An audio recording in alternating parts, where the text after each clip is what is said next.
Hi, my name is Aya. You're watching Aya Reads, and this is gonna be me reading Furybound and giving you all my thoughts. Since it's a direct sequel, most of it is gonna be my recap and me talking about spoilers. But since, I don't know, I feel like I had mixed emotions about Direbound, I also wanted to have a short non-spoiler section giving you my thoughts on Furybound. So you're good to watch the first part and I'll make it clear when we get into the spoiler section. If you have not read this series yet and you want to know my thoughts on Direbound, I did do both a non-spoiler and spoiler vlog of me reading Direbound, but of course, since it's the first book in a series, I believe like the first half hour in that very long vlog are my non-spoiler thoughts, so I'll leave that linked for you. So I actually just finished Furybound and I'm giving it 5 stars. I really enjoyed it. Like I said, I had some mixed emotions about Direbound. I felt like it was a bit too long and a bit too repetitive.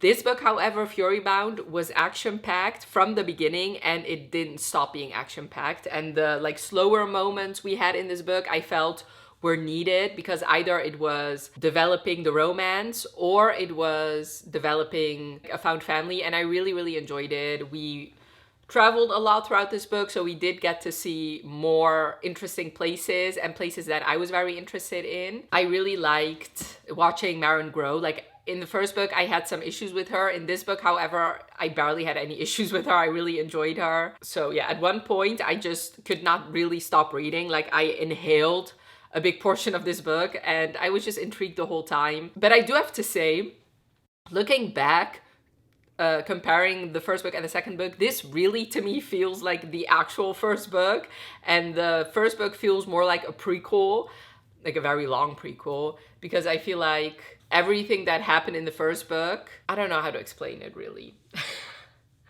Like it was just to explain why Maren is the way she is, why things are important. And a big part of that is the romance, obviously, because this romance is very slow burn, and this book is like really where the romance gets developed. And I mean, it's an interesting way to structure your series, because usually if in the first book the romance is very well established, then the second book is more of like a dip, whereas in this book, how it wasn't. This, like, I truly thought this was so much better than the first book, so I had a great time. 5 stars.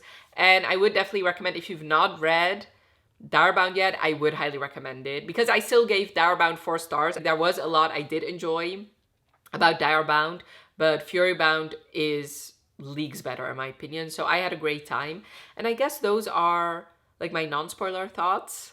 I don't know what else to say really. I just had a great time. So yes, from now on, everything that you see is all spoilers, because I'm gonna go in depth and do a recap of this whole book. It is split into different sections. You can check the timestamps to see where I'm at in the recap. I will not be spoiling anything beyond what the description says, meaning that if you want to, theoretically, you can read this book with me. Just check and see which chapters I'm recapping.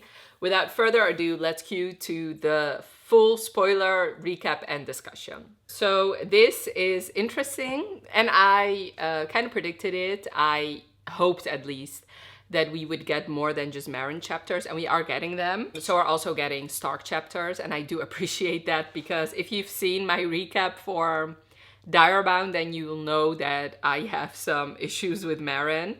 And also, I just think it's fun to get different point of views. And yeah, I feel like now that we've gotten all of Stark's secrets, it's fine for us to get more of him, and I do appreciate that. And what I really like is his interaction with his direwolf, because for like right at the moment, obviously, we've only seen a lot of Maren with Anasa, and we saw like one scene between Stark and Kratos. Also, I'm listening to this while reading it. It's so I'm tandem reading it, and I really love the male narrator. I feel like the female narrator, I like her voice, but I do feel like she doesn't help with me finding Maren infuriating. Like, I feel like I don't think I've heard her voice on any other thing, but I feel like she narrates her very petulantly, very young, very annoying. And I genuinely don't think it's the narrator herself. I think it's the way she decided to narrate Maren. But I do really love the narrator for Stark. In fact, I was looking up what else he's narrated, and I'm gonna listen to those. So I'm very excited. Anyway, I know these recaps tend to be very long, so I should stop yapping and let's get started. Book 2 starts off right where book 1 ended. So of course, book 1 ended with Sailor being turned into a siphon, and we see the aftermath of that. Stark tells Maren that she needs to be careful because newly turned siphons are at their most dangerous. And then he actually explains like what happens at the war front, where the Astrionians turn soldiers from Nocturna into siphons and then will fight for the enemy. We've seen that before in other literature, and I do think that's compelling. Obviously, it's horrifying, but I don't know, there's something about having to fight against somebody that you've known and you fought with, maybe even a loved one, but knowing that they will kill you regardless. So, yeah, I don't know if we're gonna see a scene of that when they go out to the war, although I don't know, from the first 150 or 140 pages, I don't know if that's gonna happen. They decide to put Sayla in prison because otherwise she'll just hurt somebody else. And the woman she bit, she didn't end up dying, so she's fine. So she wants Ulrich to look into how to maybe reverse being a siphon. So they're gonna do research on that. And I don't know. Obviously, I want Sayla to be saved because obviously she's only an 11-year-old innocent girl who had nothing to do with that. And obviously the reason she's like this is, like, I get why Maren feels guilty because in her mind, she thinks, okay, the reason this is happening to Sayla is because I had a thing with Killian, which I don't think that's fair because obviously he knows who their family is. So he probably would have gotten to Sayla regardless. It is interesting, obviously, for the plot to see if being a siphon can be reversed. And after finishing Darbound, I really thought that Killian would just stay in the castle and that he would like force Maren to actually become his queen. That is not actually what happened. Killian left, but he does end up, you know, he's not done with his scheming yet, which I'll get to that.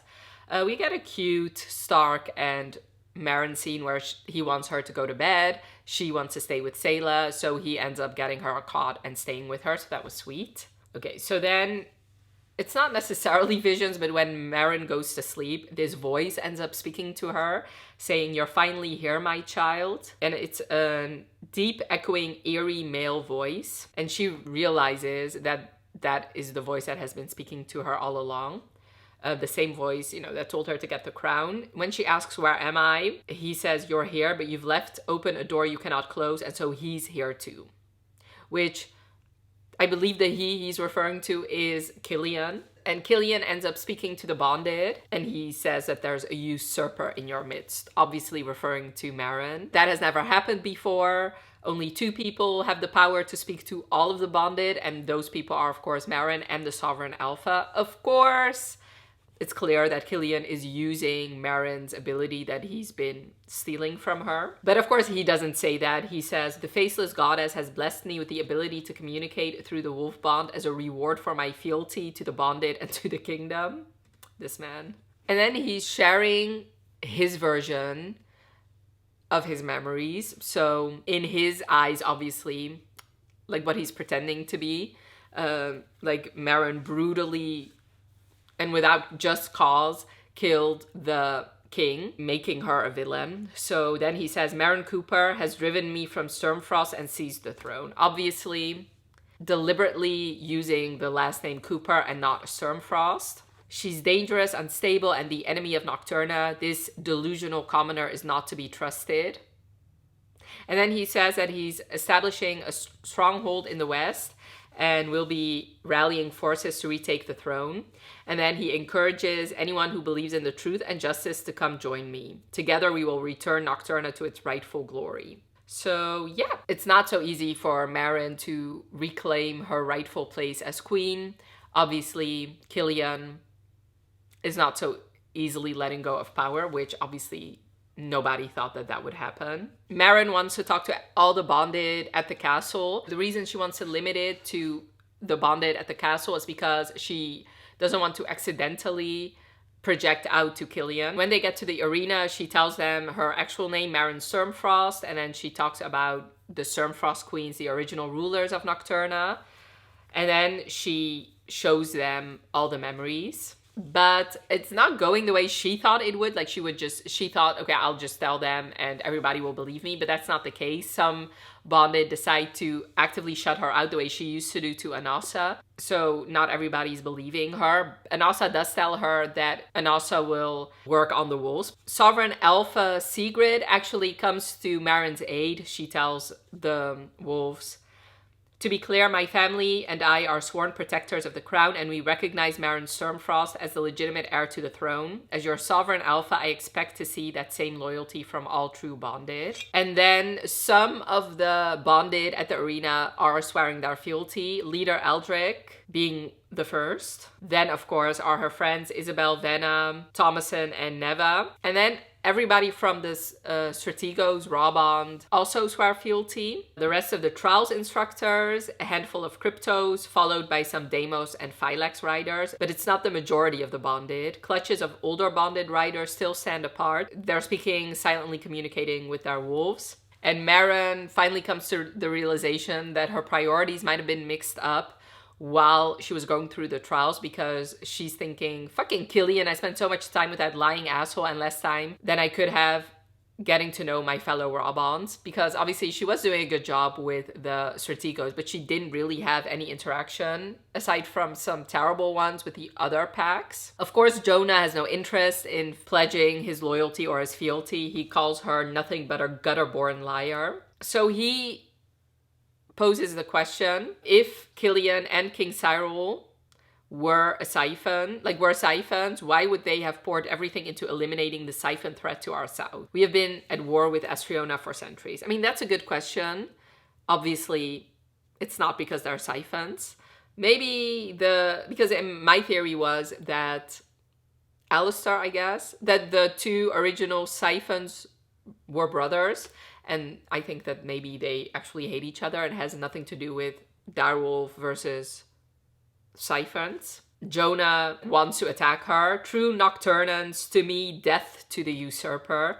So there's a battle in the arena. Maren notices that the magic of the packs are changing. It seems to be getting stronger. But not everybody is fighting. A lot of the bonded are just looking and seeing, which faction will win. Maren wants to use the direwolves to get the bonded and their wolves to basically listen to her, like to force them. At first, it seems to be working. And then the bracelet, of course, the one that she got from Killian, heats. It's starting to burn. The blood red ruby twists with dark shadows, and she thinks, okay, this magic has been corrupted. Like whatever magic was used to compel the direwolves through the sword has been corrupted. And the sword ends up breaking into pieces. So, of course, she cannot use that anymore. Maren keeps wanting to use these shadows that are part of her magic, and she's really not able to. Anasa is warning her that this power, that she doesn't know how to control it. She does end up using the powers, kind of, because Stark encourages her. And then she ends up killing at least a dozen Rawbonds. And it happened like this. Like she says, with a flick of my wrist, I killed a dozen Rawbonds. And of course, Jonah uses that against her. See what she is. This is what Killian warned us about, an uncontrollable evil who will destroy us all. Of course, Maren feels horrible. She thinks, I wanted to inspire these people to join me. I wanted to be a good ruler, and I didn't want to lead through fear and violence. So in the first book, we got hints that Maren might use self-mutilation to numb pain. But we didn't really get too into that, and that was a criticism I had. If you're gonna mention it, why not go into it? And here we actually see her going through that. So of course she feels horrible for what just happened. So she ends up hitting her fist against the ground and breaking her hand multiple times. Then we get a Stark chapter. When Maren leaves, he's trying to get back order with the bonded who stayed. Kratos and Stark have a conversation because obviously it's their pack that has defected basically the most. They are thinking, as an alpha, usually they have to listen. Like, what happened? Why aren't they listening? Kratos is speculating, okay, maybe it has something to do with the corruption in the communication bonds, or maybe it has something to do with the dire blade. So they don't know for sure what happened. We find out what actually happened between the like mating bond and the effect it had on Stark, because obviously, at least I assumed that he had been feeling that bond the whole time, but it turns out that Kratos has had that shield up that Maren and Anassa also have, so that Stark didn't have to feel the full weight of the mating bond. When Stark finds Maren, forces her to stop, even though obviously she's higher ranked than him, he doesn't care. He needs to help her, of course. He tells her, if you want to hit somebody, hit me, don't hurt yourself. She, of course, in the beginning is not listening to him until he says those words, and that kind of brings her back. Anassa has been healing her the whole time, and Stark actually tells Anassa, don't heal her again. If she tries to hurt herself, she shouldn't get the idea that your healing magic makes it okay. So, you know, that was a pretty hard scene to read. Like, I did feel very bad for Maren.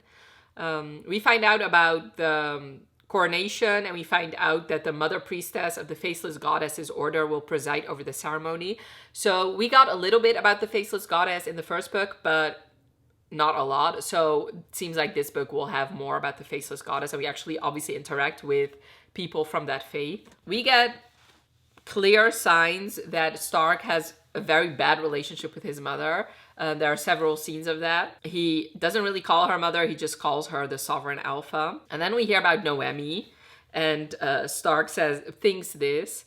Thankfully, Sigrid is bringing Noemi with her from the war front, who should be helpful. My chest warms at the thought. It's been months since I've seen Noemi held her in my arms. So, yeah, it seems like Noemi is some sort of lover, which I don't think she is. And the reason Noemi has to come is because she's half bonded and half noble, and they need her to persuade the nobles to come to Maren's coronation to make it official. Then we meet the castle matron, Eleanor Bernard. She's basically in charge of everything that happens inside this castle, from overseeing the castle servants to repairs to keeping the royals and nobles in line. Maren finds out that she needs a council, and the former council was the matron Eleanor, the counselor of Sturmfrost, Sovereign Alpha, Sigrid, and then several of his relatives, which obviously those serve no real purpose. And Maren tells her, I'll keep you and the Sovereign Alpha and the Counselor of Sturmfrost, but get rid of the Valtiar relatives. And when Matron Eleanor asks her, okay, so how do you want to get rid of them? Imprisonment, beheading, dismemberment by wolves. Maren is just horrified, and she's like, no, just get them off the council. I don't want them to die. So obviously she's different from the actual king. And other people on her council are actually her friends. We later get a scene of her asking them. Throughout this whole scene, we do see that Stark does find her very attractive, even without like the full effects of the mating bond. He also feels guilty for the people who died because he feels like he encouraged her to use that power. Then we get a very, very nice scene between Maren and Anassa, where they actually have a heart-to-heart about their relationship. And Maren actually apologizes for a lot of what happened in the past 4 months. You know, that obviously she didn't accept her right away. And, you know, the fact that their relationship is not what it was supposed to be from the beginning. She promises Anassa that from now on there will be complete honesty between them. But then she also says, in light of that, I also have to tell you that what you did hurt me. I know you can tell me anything of like the big secrets, but you also didn't treat me right, and it hurt me that you treated me like this. And then Anassa actually tells her, I've been along for a very long time, Maren. We find out that it was actually her mother who was the direwolf bonded to Queen Kiara Sturmfrost. She was just a pup back then, but obviously that is hundreds of years ago, so she's been alive for that long. She says direwolves can live for 1,000 years as long as they're not mated, because of course, or as long as they're not bonded, because of course once they're bonded, they tie their lives to the human they're bonded to. And she says, I waited centuries for you, and you know, when I bonded to you, I found myself attached to a resentful rider that hurt me, and because of that, instincts took over. I would have done anything to stop the agony of your resentment and rejection. I needed to keep my distance, or I would have ripped out your throat. And then she says, we are alike. We are both hot-headed and strong-willed, qualities that each of us need to work on. So both of them apologize and, you know, they kind of hug. After that, she asks more about like the mating bond and how that works between her and Stark. She finds out that yes, she can communicate with Stark directly. And when she asks Anasa if Anasa communicates with Stark or if Maren could communicate with Kratos, Anasa is kind of offended. She says, technically yes, but I would not. As I said, the rider and wolf bond is sacred. To speak directly to another wolf's bonded rider, that's a violation. Alpha wolves may reach out to their pack's riders, but only if absolutely necessary. And then, of course, that becomes broader because, yes, she can theoretically communicate with Stark because their wolves are mated, but since she's the queen, technically she can communicate with any rider or wolf since she's queen. And she finds out that her connection with Stark doesn't work the same as her connection with Anasa. Only when Stark feels like extreme emotions, then she'll notice, which obviously is going to be a plot line later. Maren thinks Anasa can help her become a good queen since obviously her mother was a direwolf bonded to a queen, and Anasa cannot help her because she was, like I said, she was just a pup back then. So they'll have to just work it out together. Then we get a very cute scene with all the friends. I believe, yes, this is when she asks them if they'll be part of her council. Maren wasn't the only one who noticed that the powers were off or weird. Her friends also noticed. She doesn't end up telling her friends about Sayla's condition though. The only people who know now are Stark, although he does end up telling his mom, obviously Anasa and Kratos, and then the two bonded who were there when Maren found out that Sayla was turned. And of course, what's his name? The instructor guy. There's very limited people who know about that. When Venom is not sure if she wants to join the council, since obviously she's not a Strategos, Maren ends up saying, you know, that's your choice, but you could definitely be valuable. And she actually wants her to look into that bracelet and how she can get rid of it. So Venom ends up accepting and wants to help. And then she actually asks about Sayla because obviously she helped Maren find her. And Maren tells her, you know, Sayla's just, you know, has gone through a lot and she's not really up to seeing people. So that's a lie. When Maren falls asleep again, somebody else visits her dream, and it's Killian. All right. So he tells her we're alone, meaning wherever we are, Alistair isn't here. So obviously there's a difference between Killian and Alistair, but I don't trust Killian. He says, what happened with the pack communication, that wasn't me, it was Alistair. He's so strong, so powerful in his blood magic. He says, now that we're alone, I can tell you that I'm on your side. If you'd only come back to me. Like, dude. What do you think? He says, I had no choice in this. I was raised for this role. I'm not responsible for the Shadow Realm, an unintended side effect of your beautiful engagement bracelet. I assume that you were the one who brought me to this place. I think it's a combination of both. So he's trying to manipulate her. He's trying to convince her that she still likes him and wants him.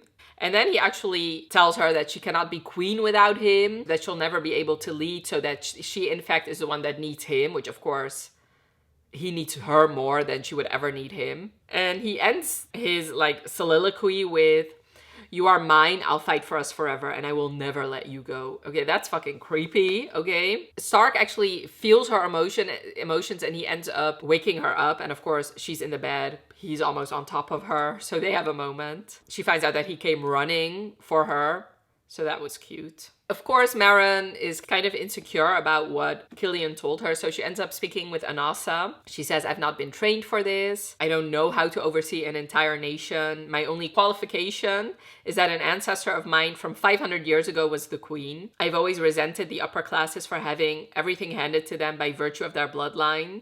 And here I am doing the exact same thing. And Anasa tells her, yes, it is hypocritical. However, you cannot deny the magic that now thrums through your veins. Who should lead the country instead? Killian, who's entirely unfit. One of the nobles who have been complicit in the royal family's misdeeds. You can earn your crown by learning how to deserve it. Shut him out and focus on becoming a good leader. I do really like this new, better relationship between Anasa and Maren. Yeah, I think they balance each other out quite well. Then she asks Anasa to keep secrets from her mate. She doesn't want Anasa to tell Kratos about the fact that she now has some sort of mental connection with Killian. And Anasa says, fine, I will not share it for now. So probably this will come back. And the chapter ends with Sayla being awake. So of course she wants to talk to Sayla. Okay, I don't know if you notice anything, but I was a bit hungry. So I went to eat and my battery also needed charging. So I took a break and here I'm back again. Where I left off was that Sayla was awake. So Maren wants to talk to her. And it's just like a very heartbreaking scene. Maren sees her. Sayla is just devastated. She says, you shouldn't be near me. I'm evil. You need to kill me, please. Which, that is something I felt like the audiobook narrator did a good job on. I feel like her voice for Sayla is very sweet. So yeah, she is narrating her as like a sweet, innocent 11-year-old. So to hear her say that in that voice, it just really broke my heart. So Maren, of course, is still trying to figure out, okay, so how can we save her, or how can we at least make her live a normal life? And then she thinks back to all the kings. If they were all siphons, they could live like normally for years. But of course, Maren forgets that she literally just saved Sayla from being devoured by one of these kings. So I don't know how realistic it is for Sayla to live like a siphon without hurting other people. For now, they found like a twilight diet for her. The direwolves will hunt some big animals for Sayla to eat, but I don't know. I guess we'll have to see how realistic it is. Like, I'm assuming like the only thing that will actually help Sayla is finding a cure. Maren ends up giving Sayla their mother's necklace with the opal, which that opal will come back as a storyline. So in my opinion, I think it's a mistake that she just gave that necklace, which has a very rare opal in it, to Sayla, who is a siphon and who also has a sire bond, which I'm getting flashbacks to the Vampire Diaries. But this sire bond allows the siphons to communicate, and yes, it seems like they will have some sort of loyalty to the person who turned them. So will that be Alistair or Killian, I wonder? Aldrich tells Maren, you know, you are in a unique danger, because obviously she has a very good bond with her sister. She loves her. She wants to be close to her and comfort her. And if Killian/Alistair somehow gives her an order through the bond they have, then they could order her to kill Maren. So, but of course Maren loves her sister, so she really doesn't want to hear anything of that. And then like she is trying to ask Sayla, you know, have you heard him in your head or something like that. Sayla hasn't, but I mean, a part of Maren wants to believe her, but then another part is like, is she lying to me now because Killian is telling her to? So that is a very difficult situation to be in. She also feels like, okay, I don't want her to stay in this cell. That is obviously not going to help her become like a normal human/siphon person. So Anasa tells her, bring Sayla to our chambers. There's an additional bedroom attached. You can have Helene and Gregor, who were the two bonded who saw Sayla turn. You can have them keep watch, and then alongside, you know, Anasa, Stark, Kratos, they will find a way to first keep that secret, but also to protect Sayla. Then we get another Stark chapter, and he's like thinking back on the scenes we've already seen about him waking her up. And it's clear that he has, like, there's feelings there. He's trying to just blame Kratos 100% because apparently Kratos forgot to put the wall between them while he saw her lying there. So of course he was very turned on. So yes, it is clear that both of them are very attracted to the other. He has a conversation with his mother. Oh, I forgot to mention, but Maren, since she's now the queen, is supposed to stay at the king's quarters. Of course, she doesn't want that because of everything that happened. So Stark ends up compromising by giving her the Sovereign Alpha's rooms. So that's where Maren has been staying. So when Sigrid comes to the castle, she assumes, I'm gonna stay in my own quarters, of course. When she finds out that Maren is staying there, she's like, fine, I'll stay at the king's quarters. So Stark is thinking, okay, she's scheming. Maren later also comes to that same conclusion. Like, she's It seems like she's vying for power, but then on the other hand, she also seems to be trying to help Maren. So, like, we've seen several scenes of the Sovereign Alpha trying to gain more power, either by wanting Stark to be in a relationship with Maren after she finds out that their wolves are mates, or by, you know, staying in these quarters, or by giving Maren orders, even though technically, obviously, Maren is queen. So, yeah, it seems like she's manipulating the situation. We'll have to see. I'm sure that's a plot line that will go somewhere. And he describes Maren to her. He says, Maren is rough, vicious, she has a sharp tongue and only a bare minimum of self-control. And then he thinks to himself, and despite that, she has the potential to be a just and fair ruler if I can keep her away from you. So he obviously hates his mom. He doesn't think that she's a good person. And then we get an interesting scene because she says out loud, maybe we should just get rid of her, train the younger sister, since obviously she's younger, she is more malleable. And then Kratos, who was supposed to be guarding Sayla, by the way, just barges in and starts attacking Sigrid's wolf. And of course, Sigrid is like, okay, what the fuck is happening? So then obviously Stark had to tell her that she's threatening Anassa's mate, because of course, if you kill Maren, you'll be killing Anassa. So that is when she like schemes like, okay, well, if your wolves are mates anyway, then why don't you just pursue her? And she divulges an interesting tidbit. She says, she's the Queen Stark. Were you aware that historically the wolves of Stormfrost queens have always had mates? And that the riders are typically involved with each other? That's interesting. And Kratos behind the scene is agreeing with Stark's mom, which I don't know why that is. Is that so that he doesn't have to have a wall between him and Stark? I don't know. And when he has like that conversation with Kratos about whether or not he should pursue Maren, he tells himself that he cannot pursue her. And his reasoning is, well, he has several reasons. One, obviously, she just got out of a abusive, traumatic relationship. Obviously, one where she was manipulated. So, and that didn't happen. Like, she didn't, you know, her finding that out is not that long ago, like a couple days actually. So the last thing she needs is to jump into another relationship. And also he feels like he's not good for her because of the fact that he was the one to, you know, what happened to the arena, her killing those bonded. He feels like he caused that. So he thinks to himself, our country needs her to be a steady leader and I'd only corrupt her.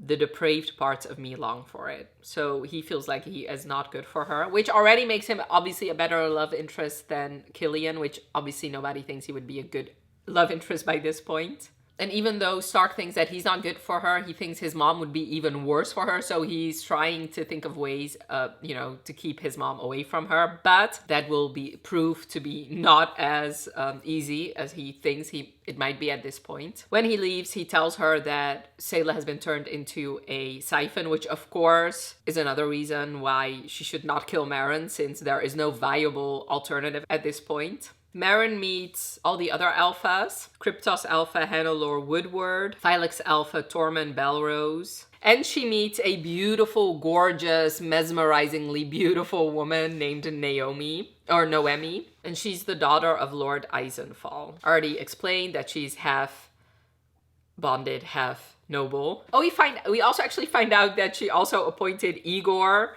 as part of her council, which, I mean, I like that. You know, Maren didn't forget her roots when she became queen, so yeah.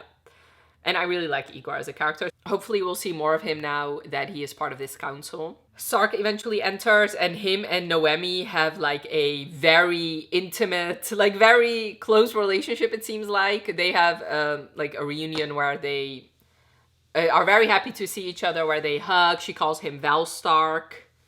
He calls her Mimi. So of course, Maren, who is not interested in Stark, has a little green-eyed monster just in the back of her head. And this, I'm not gonna talk too much about it, but yes, she's very jealous of Noemi. She obviously thinks that Stark and Noemi are romantically involved. When she asks Anassa about his relationship with Noemi, the only thing she says is that she's someone important to him. So yeah, my thoughts are at this point, I don't think they are romantically involved. I think they are just friends. That's what I think. And it seems like they grew up together. It's clear he's attracted to Maren. When we get Stark's point of view, there's nothing really... Like, he acknowledges that Noemi is beautiful, but nothing more than that. So anyway, Sigrid says that it has been decided that Phylax Alpha Tormund will be tasked with leading a specialized hunting party to track down the former prince and eradicate him. And Maren, of course, wants to come with. She feels like he did all this stuff to me. The reason he has this much power is because he manipulated me. I want to kill him. And, you know, even though she's queen, apparently this is not something she can decide. So Sigrid tells her that she will not come with because she hasn't been fighting siphons, because she also knows little about war, and, you know, basically like, settle down, little girl. Other people will do this important job instead of you. It seems like Sigrid just wants to use Maren as some sort of figurehead and doesn't want her to make any actual decisions. So eventually Maren kind of wants to compromise, and she's like, well, fine, hunt him down, but I don't want you to kill him. I want you to bring him back, and I will execute him. And then Sigrid tells her that the coronation will take place in 3 weeks' time and they need to prepare. And then she tells the whole room that Stark will... So she wants Noemi to go to all these noble houses to convince them to come to the coronation. And she tells everybody that Stark will come with. So, of course, Stark was not privy to that, so he's surprised, and of course Maren is not happy about that. This dinner kind of puts things into perspective for Maren, because at the end she thinks, I spent the rest of dinner living with the unsettling feeling that despite being queen, I'm very much not in charge of anything. And yeah, that is basically what we saw here. And then we get another tattoo scene, because of course Maren now killed all these people, which I find it weird that it seems like, I mean, obviously these tattoo scenes are very hot, and I find it strange that, you know, obviously it always follows death, and usually brutal death, so that's an interesting writing choice. But anyway, I'm not gonna deny that these tattoo scenes are hot. So he wants to tattoo her, and before he does, I kind of want to just let you listen to the audio. Let me just grab my phone in a bit. He at first, like when he enters her room, he's disgusted because her rooms are very messy. It's clear she hasn't been cleaning. And later they actually talk about it, because obviously she has servants, and she tells him that she doesn't want them to clean her rooms. Clean up your fucking mess, princess. What happened to my queen? I ask, bristling at his commanding tone. Act like a filthy little princess and get treated like one, Your Highness. Stop. What do you want me to say to that? That is just hot. Okay, that is just hot. And I'm not the only one, because I'm reading this on ebook, and this line has been highlighted by a lot of people, and I understand why. So anyway, they end up... Okay, so obviously it is normal in their world to kill siphons, and it's normal to kill raw bonds, but not a lot of people have actually killed bonded, so there's no real place on the body where these tattoos go. So obviously if you kill a raw bond, you'll get a tattoo on your neck. If you kill siphons, you start with your upper arms. So when he asks Maren, okay, so where should we tattoo this, give you this tattoo? She says, on my ribs. So yeah, that was just a hot scene. What do you want me to say? Okay. So he ends up, you know, doing his regular, like tattooing her, licking her. And then she actually touches him on his face, and it seems like they're gonna kiss, but he's the one who stops it. And she like is trying to convince herself that it's a good idea, because she says, I don't have a heart left to give. And Stark does not seem like the type to settle for pieces of a person. He's controlled and demanding.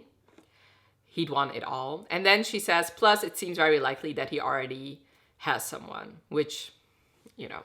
Anyway, she tells him, you know, good luck on your travels with Noemi. And he tells her, be careful around the Sovereign Alpha. She's always in service of her own ends. So that is how they say goodbye, because he's gonna be leaving for at least 2 weeks. When she gets to the king's rooms where Sigrid now lives, she sees all this opulence and this waste of money and just so much wealth, When she comments on it, Sigrid tells her, yeah, I agree, it's a waste, what should we do with it? So Maren wants them to sell it all because like she's sure there's nobles who want this stuff.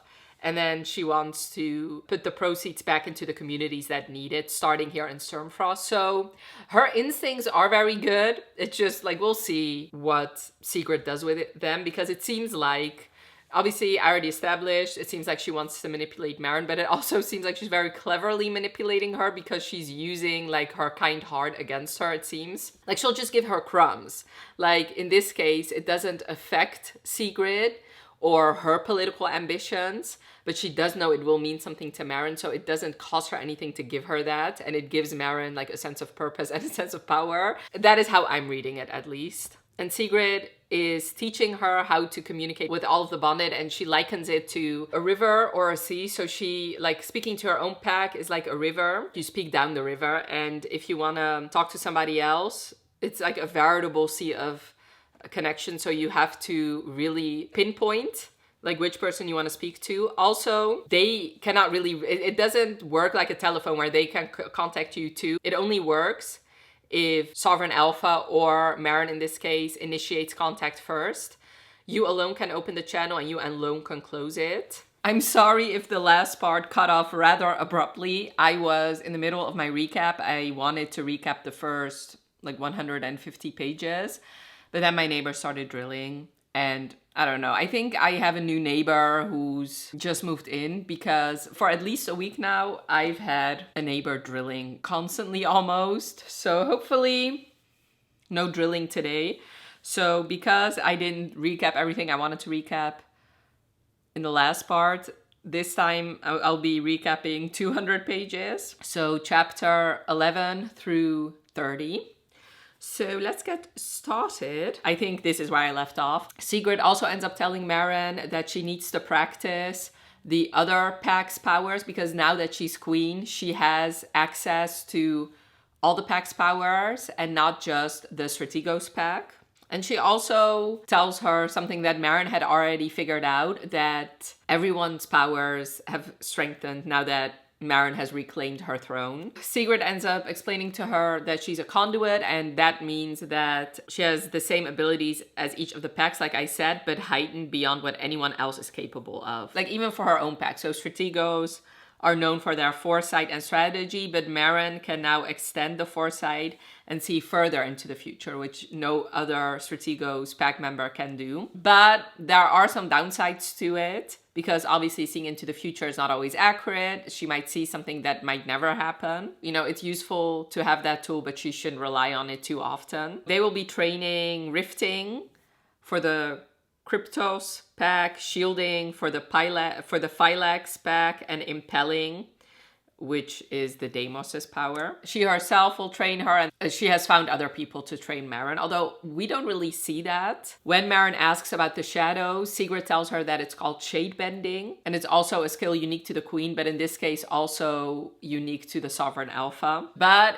also in this power, Maren is stronger than even Sigrid. Sigrid tells Maren that to control those shadows, she needs discipline, and that she should suppress her emotions, which of course is the wrong thing to say to Maren, since I feel like it is innate to her as a person to rely a lot on her emotions. She even calls her histrionic, and Anasa gets so offended on Maren's behalf. She's like, you are not histrionic, you are passionate and feel things greatly. There is a difference. I just really love, I already said it before, I really love the relationship between Anasa and Maren now. I just love how loyal Anasa is to Maren, and how she will get very offended on Maren's behalf. Sigrid actually tells Maren something that she didn't really want to hear. She tells her that she needs to find a new Strategos Alpha. And at first, Maren doesn't want to do that, but Anasa tells her that she probably should, since if they are both rulers of this entire realm, but also Alpha to one specific pack, they will always have more loyalties to the Strategos. So it's just better if she's not Alpha anymore. And Maren, of course, just learned how to be Alpha, so that is a difficult decision for her. And Anasa tells her, I will make sure that it's going to be Sophos Egith's direwolf. So then Egith, who in my opinion and in Maren's opinion should have been alpha of the Strategos pack in the first place. So, you know, I think everybody will be happy with this arrangement. Then we get another scene that Killian is talking to the bonded in their heads. He says, "You have had several days to consider your loyalties. The fiefdom of Ravenfrost has welcomed me with open arms, and they welcome you too." Maren wants to know if she can erect a wall between Killian and all of the rest of the bonded. They do manage to erect that wall, but it does affect Maren. Like, she gets headaches because of it. Like, she has to concentrate. Like, it has to be kept up at all times. But for now, it seems to be working. Then we get a Stark scene. Of course, Stark is now with Noemi to persuade the nobles to come to Maren's coronation. And we find a bit more about how they met and a bit about Stark's childhood. When Sigrid's body was healed enough after his birth, she dumped him at his great aunt's house, Gertrude. His father, who was a Phylax soldier, died before Stark was even born. And Gertrude, or Gertie as he calls her, collected wards, and Noemi was one of several who came in and out of the house over the years, but she was the only one who stayed for good. Her father didn't want her, and her mother was a wartime casualty by the time she was 6. She was lost and fragile and so beautiful even then, the kind of child that can attract the wrong sort of attention. From the first moment I saw her, I assigned myself as her protector. Although, of course, I failed her in the end. You know, I really like that about Stark's character. I feel like his character is pretty consistent. So even as a child, he was like a protector. Of course, he's always been trained to be like the protector of the royals. So I do like how consistent his character has been over time. And, you know, there's this mystery of what happened to her. I don't think we find out in this part.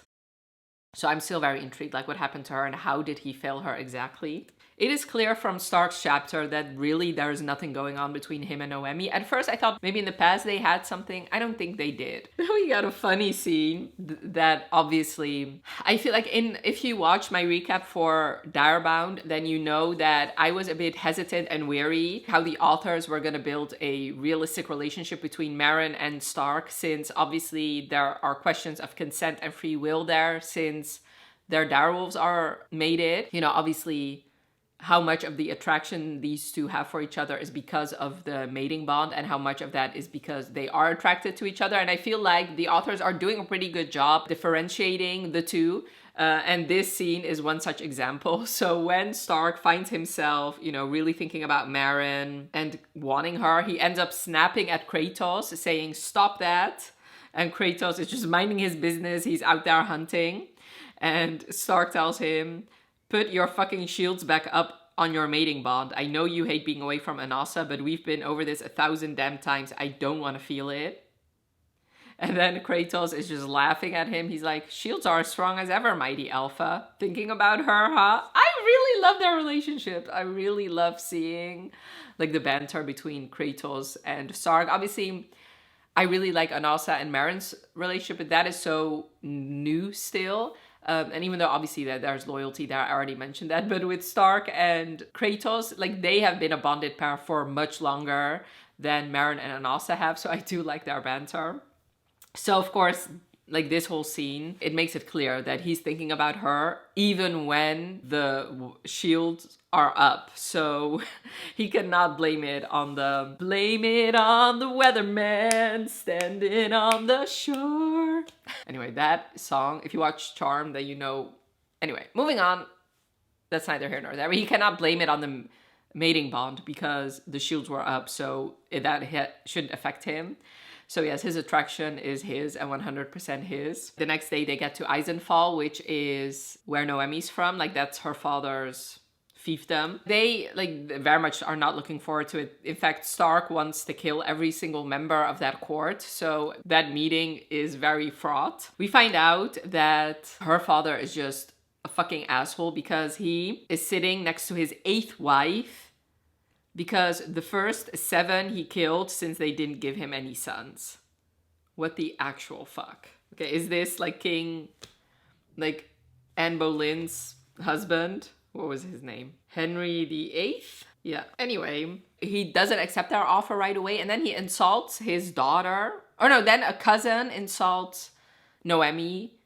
And I think, anyway, he says, will you spread your legs for this new queen too? I hear you like that, but does she? So is Noemi attracted to women?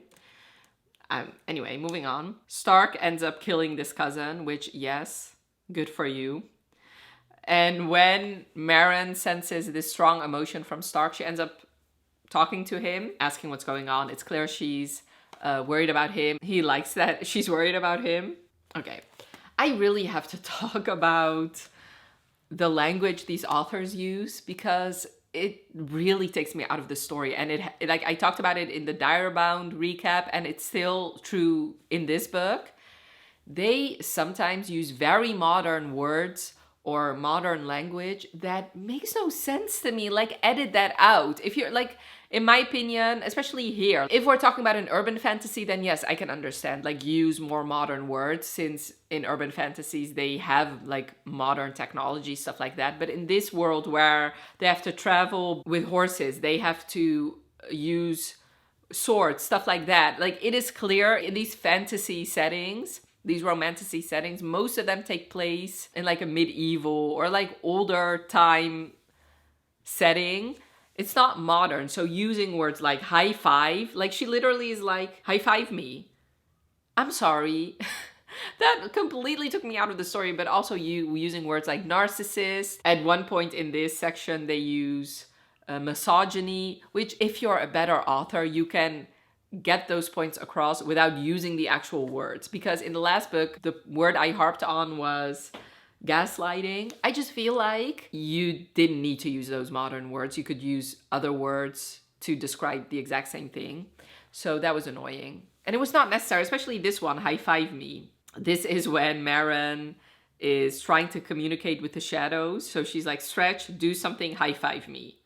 Why did they use those words at the end? Use something else. Say things like dance for me or something. Like, it just so, and maybe it's nitpicky, but that is definitely one of my pet peeves with romantasy.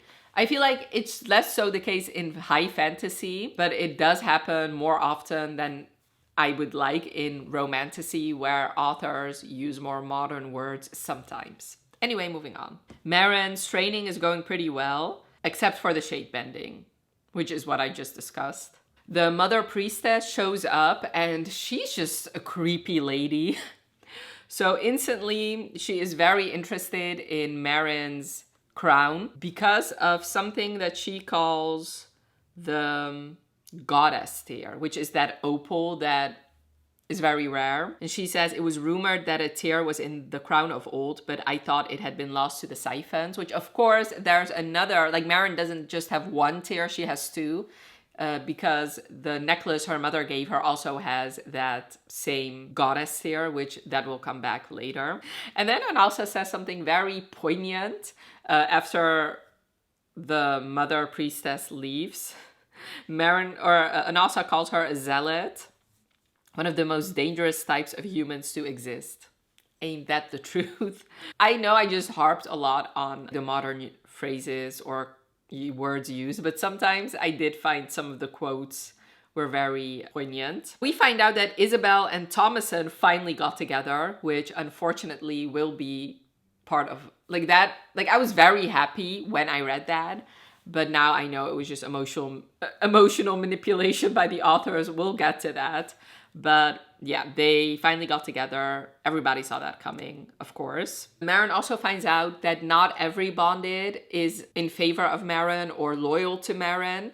And some of those people are actually the parents of her friends. So Thomason's parents don't believe her. Neva's parents also don't really believe her. Once again, I feel like this is foreshadowing. Maren also kind of feels lonely at this point. She ends up thinking, I thought that keeping my friends here would be a source of comfort. Maybe queens don't have that luxury. So obviously, you know, she has friends, of course, but first of all, they cannot really truly understand what she's going through. And sometimes as queen, she has to keep secrets, which also kind of isolates her. A good thing in this world, at least, is that she has Anasa, who knows everything. So I guess she's not completely alone. Sees a ring that the mother priestess has, and it's the same opal.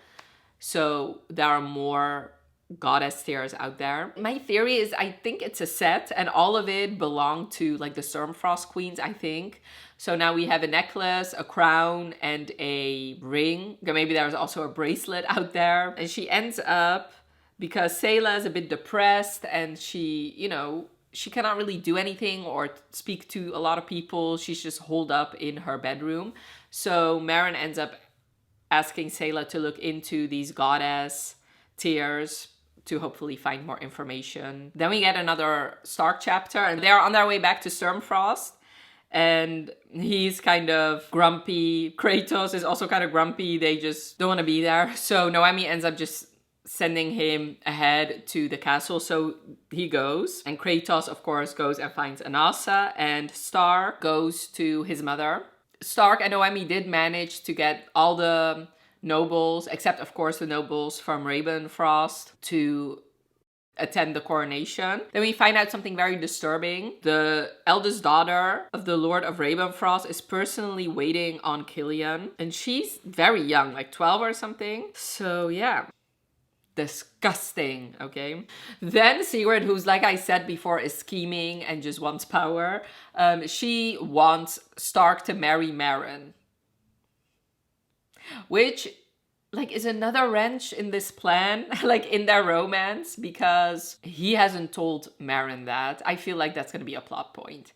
The fact that Sigrid has asked Stark to marry Maren, and even though he says that he doesn't want to, he's obviously very attracted to her. So when they inevitably act on their feelings, which does happen in this section, once Maren finds out that it was Sigrid's idea anyway, she's gonna feel betrayed. So yeah, I don't like that. But anyway, so she actually says the quiet part out loud. She says she's impossibly powerful and entirely unpolished. She will not rule well without a firm hand guiding her. If you are her husband, we can proxy rule the throne. Which is exactly what I thought she wanted. And he thinks she will rule impeccably if I can keep Sigrid's firm hand off of her. If I keep my distance enough that Maren's own violence stays at bay. So he thinks his mom is bad for her. He thinks he is bad for her. In fact, he thinks that he's a monster. He thinks that he's a villain. He even says it, here in his head, a villain has no place next to a queen. Then she actually goes more in detail of her plans. A child that the two of them would be immensely powerful, with powers of both the Therion and the Sturmfrost lines. And then he clocks her in his head. He thinks, okay, so when this child is born, then she'll get rid of the queen. And then he says, I have to kill her. That's the only way I can keep Maren and Nocturna safe. And then she says, it will legitimize her with a bonded to have you by her side. And he thinks that she's delusional, because he thinks, okay, maybe the bonded might accept Maren, but the common people and the nobles would flee in droves to Killian. They're wary enough of her as it is. They don't need the butcher of Nocturna's army seated on the king's consort's throne, adding fear to their caution, which I feel like it's a bit more nuanced than that, because yes, I'm sure a lot of people find him scary. I mean, Maren, the first time she saw him, was terrified of him. But we've seen in the first book, when he went to that place where they all idolized him and almost worshipped him. And those were all commoners. So I feel like it's a bit more nuanced than that. I feel like he doesn't give himself enough credit. And then he thinks, if I kill Sigrid now, the coronation will fall apart. So for now, Sigrid is safe, but we know in the back of Stark's head, he wants to kill his own mom. So far, that hasn't really led to anything. Then we get a very cute scene between Maren and Stark. So he sees her and he sees that she's not been sleeping. She doesn't really look well. So he wants to, comfort her. But then, of course, he thinks I would be bad for her. So instead he says, you look like shit. Stark. Obviously, she's offended. And they start flirting, because she says, okay, am I ugly? Am I a hideous toad? And then he says, fishing for compliments, Your Highness. And eventually they are more serious. He says, I apologize. It just looks like you haven't been sleeping. She doesn't really answer him. And then she asks him if he needs a tattoo because obviously he killed that noble. And then he clocks her tea and he's like, eager to lick me, princess? Stop. They get interrupted by Sayla. And eventually he tells her, like when he leaves, he tells her, Noemi took care of it. But now that I know you're interested in performing such services, you're welcome to do the next one anywhere you want. So Stark is a bit wishy-washy. Like it's clear that he wants her and sometimes he just cannot help himself. But he also tries to keep her at a distance, which obviously confuses Maren. But I still feel like it is a bit too early for them to get together considering this, like what we're reading now, I believe this is like less than a month after she found out what Killian did to her. So anyway, moving on. Back to Maren. Sigrid and Maren force Sayla to attend the coronation and she doesn't want to because she's afraid that she'll hurt somebody. But both of them, like Maren and Sigrid, think it would like lead to more questions if the princess is not there. So like she has to attend. And especially the commoners because they know Sayla. And of course they also know who Maren is. And Sayla is more of an appealing character to the commoners. So they've been asking questions about her. She hasn't been seen, obviously. They kind of need her to help the commoners accept Maren. And Maren, she doesn't really want to force Sayla. So she ends up, just encouraging her and telling her that she can do it. And, that was a very nice scene between them. We find out that she hasn't completely been isolated. So she has seen Maren's friends. Venom has been teaching her a sign language. But, like, it was always a very short moment between them. And then we get the coronation. The Mother Priestess coronates Maren. After the coronation, all the direwolves that are around the castle show up and also swear their fealty. Or no, they have come to show their respect and loyalty to us as the royal pair. I really love that scene. It kind of made me a bit emotional, I'm not gonna lie. The direwolves end up bowing first to Anassa and then to Maren. We meet Counselor of Sturmfrost, Gerhold Herzog, which he will come back, unfortunately. And, he's not a good guy. Maren hates him. He's just a sleazy bitch. Then Maren meets Noemi's father, Lord Eisenfall. And that, once again, also an asshole. I sired Noemi, to be sure, but we don't claim bastards as our children or heirs, not in Eisenfall. But yes, Noemi belongs to Eisenfall. Anyway, the Mother Priestess sees that Sayla is wearing that necklace and she says, you have two?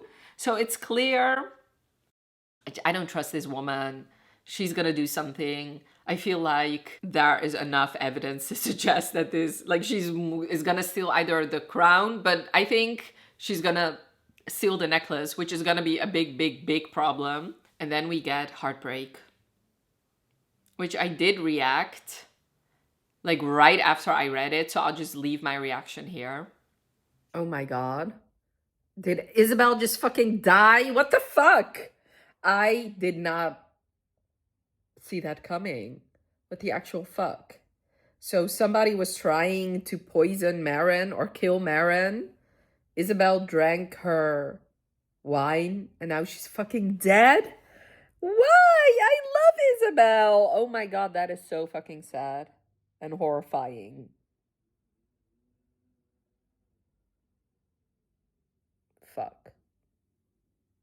So yes, this I really did not see coming. I really did not think.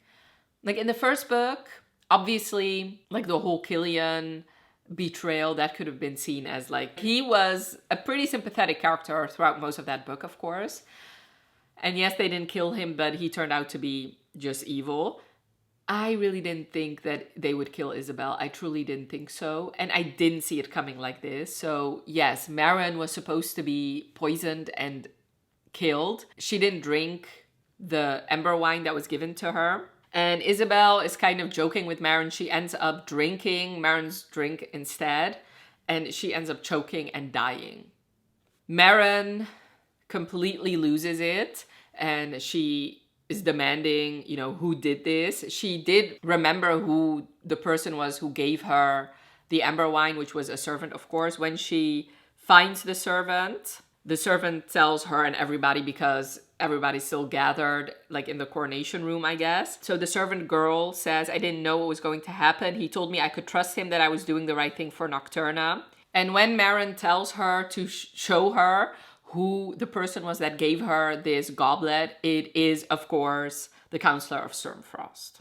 And he says, who cares about some bonded dying? Long live King Killian. So he is loyal to Killian, of course. And then Marin does something that makes me very, very uncomfortable. And I don't know why the authors chose to have her do this. I guess, anyway, let's just talk it through. So she ends up killing not only the Counselor of Stormfrost, but also his wife and 2 sons who were sitting with him. Marin does feel very, very guilty about it, but I don't know. Like, we do see some villainous behavior from her.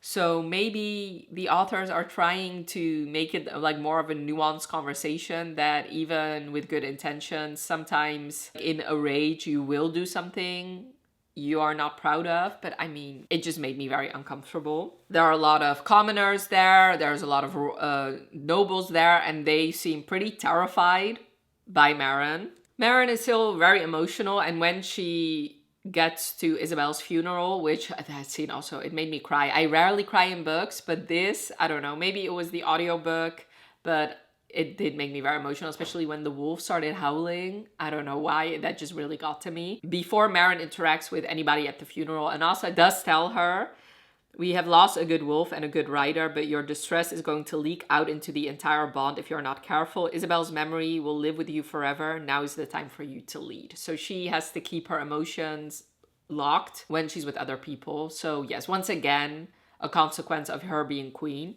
So she does end up talking to Isabel and Vanna's parents. And then we get another interesting thing. So of course, like I said, Thomason's parents are not loyal to Marin, and now Thomason obviously lost somebody very, very dear to him. And he ends up attacking Marin.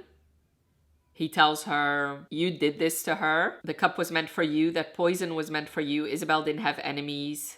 She'd still be here if it wasn't for you and your bid for power. You had to be queen. You couldn't settle for Alpha. You've killed her. And Philikos, Thomason's wolf, feels how broken Thomason is. Of course, he also is very sad because Thomason's wolf and Isabel's wolves were very good friends. So he ends up attacking Anasa, and Thomason says, my family was right about you. I was blinded, but they saw you for who you really are. Stark, or Kratos, ends up obviously protecting Anasa. So Stark and Kratos almost kill Thomason and his wolf, and Marin tells them that she doesn't want them to harm either Thomason or his wolf. And eventually Alpha Edith makes Thomason stand down, and he does. Marin just ends up dismissing him. She tells him, I'm relieving you of your duties to the council and of active service generally. So yeah, that is sad. But I don't think we're gonna hear the end of it. I don't think so. I hope not, because I really like Thomason. And you know, Venna, even though Venna is Isabel's twin sister, she has no issues with Marin. So I really hope that this will not be Thomason either defecting or Thomason working against Marin, because like I said, I really loved their friendship. But I guess it is a like logical emotion for him to have, because technically he's not wrong. But I mean, it's just a sad situation all around. Marin actually ends up telling the council that she was wrong killing the counselor's family. And it's actually Igor who is very disappointed in Marin. He says, you're right, Marin. It was terrible what you did. In that moment, I was ashamed of who you were becoming. And Marin thinks it was an evil act, killing that whole family. What did I think I could say to make up for what I did? And then Sigurd actually says, this may not be a consolation, but you should know that the Bonded disagree with Igor's assessment. They are impressed by what you've done and the swift vengeance you took on behalf of one of your own. Which, I mean, obviously I agree with her killing that counselor, but I don't know, to kill his family too. Anyway, moving on. Obviously now there's a vacancy for the counselor position and Maren says it should be Igor. You know, Maren really, like, she was judging the old king for like nepotism and putting his family in charge. She also, like, she doesn't have a lot of family, of course, but she also just puts up her friends, even though they are most certainly not qualified. Igor doesn't think he's qualified, but she does trust him. So eventually they agree that he'll be there temporarily, like he'll be the counselor temporarily until they find a more suitable replacement. And then something else happens. So remember the alpha that was sent to get Killian so that Maren could execute him? Instead of that happening, both him and his entire pack, the Phylax pack, defected to Killian. I really have to say, I do think this book is very action-packed. Like, it is so much, it is so much more action-packed than the first book. The first book I felt was very slow. I felt it was very repetitive. That is not the case in this book. I get everything that needed to happen in the first book needed to happen so that we could get this more action-packed book, but I'm very much enjoying this book a lot more than the first one. So yes, crazy. Another Stark chapter where he once again feels guilty for Maren losing control, which I don't think that's fair. He once again says, I'm the one who encouraged her to give in to her darkest desires. It's still Maren who made that decision though. Stark is with Noemi right at the time where the Phylax pack is defecting, and she is a Phylax. So she wants to leave and go to Killian, and he obviously realizes what's happening. So he wants to stop her. And at first he thinks, okay, I can stop her. But of course, he's not her alpha. And there's only one person who can give her an order that will override her own alpha. And of course, that's Maren. So he ends up, through their bond, asking Maren to come like right away. And she does without question.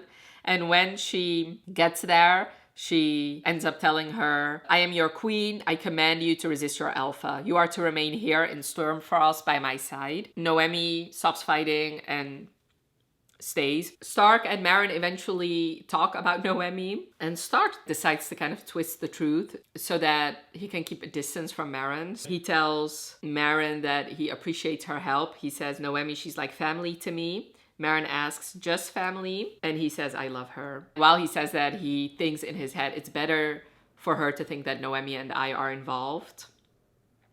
Better to shut any doors that might be perilous if left open. So he does, like, it is clear to him that they could easily cross that line because he knows she's attracted to him. He's obviously attracted to her. So and he thinks obviously that he's a villain and she should stay away.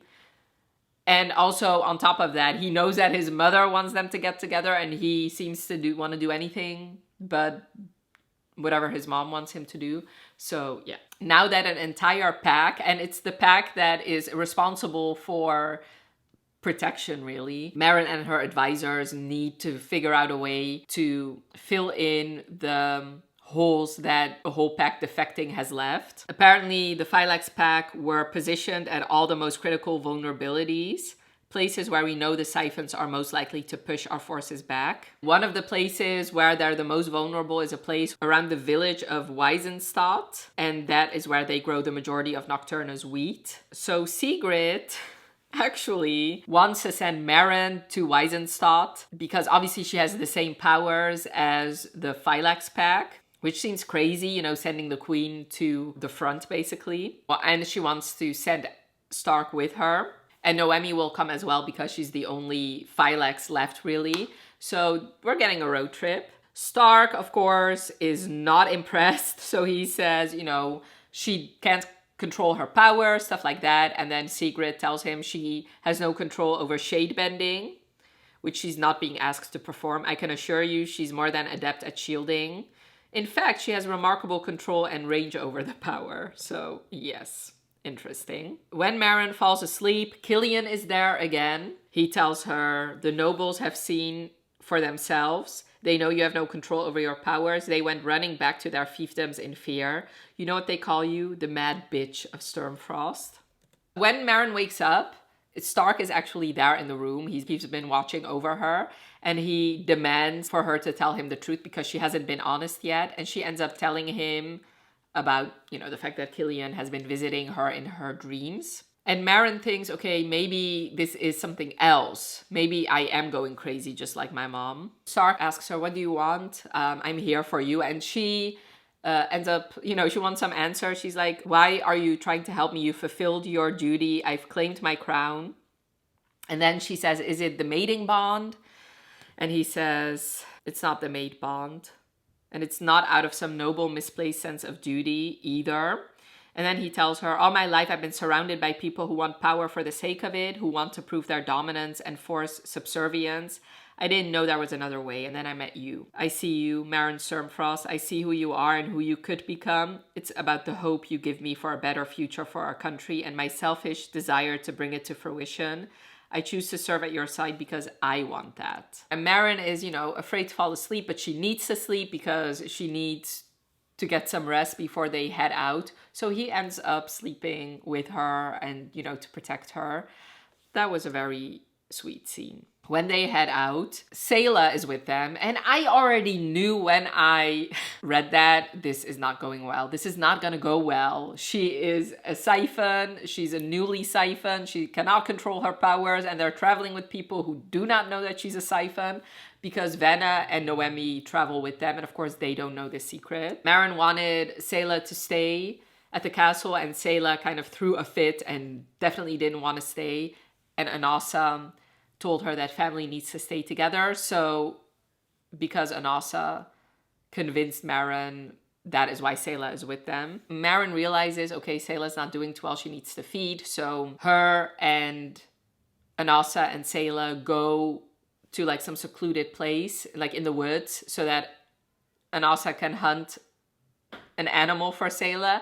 And then they get captured by a deserter who calls her a usurper. So then we get a Stark chapter, and we find out that he's been learning sign language ever since he learned one of Maren's closest allies was hard of hearing. That is just very sweet of him. So he's like communicating with Venna in sign language because Maren obviously told him that like a deserter soldier has Sayla. When like this deserter is talking to them, they realize that he's opposed to her specifically because she's a woman. So once again, like that is where the misogyny word that is this scene. Stark ends up killing most of these soldiers. Venna helps and Noemi helps.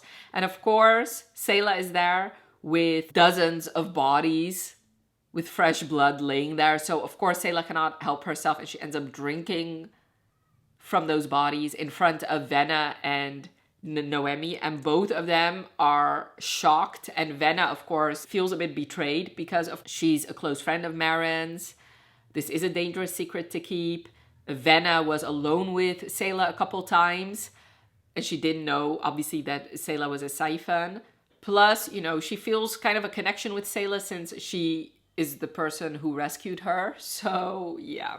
Eventually, they do have a conversation about it, and Venna does understand. But she does say, I get why you have to keep secrets, but especially if things concern my own safety, and if there is a way you can tell me something that affects me, can you promise me that you will at least try? So they do agree. At first I was a bit afraid that Venna was also going to do something stupid or like try and hurt Sayla in any way. So far that hasn't happened yet, and I don't think she will. Before that happens, though, Venna tells her she is not sure how she feels about this, so Maren ends up sending Venna and Noemi away for the day. So Stark and Sayla and Maren are alone now.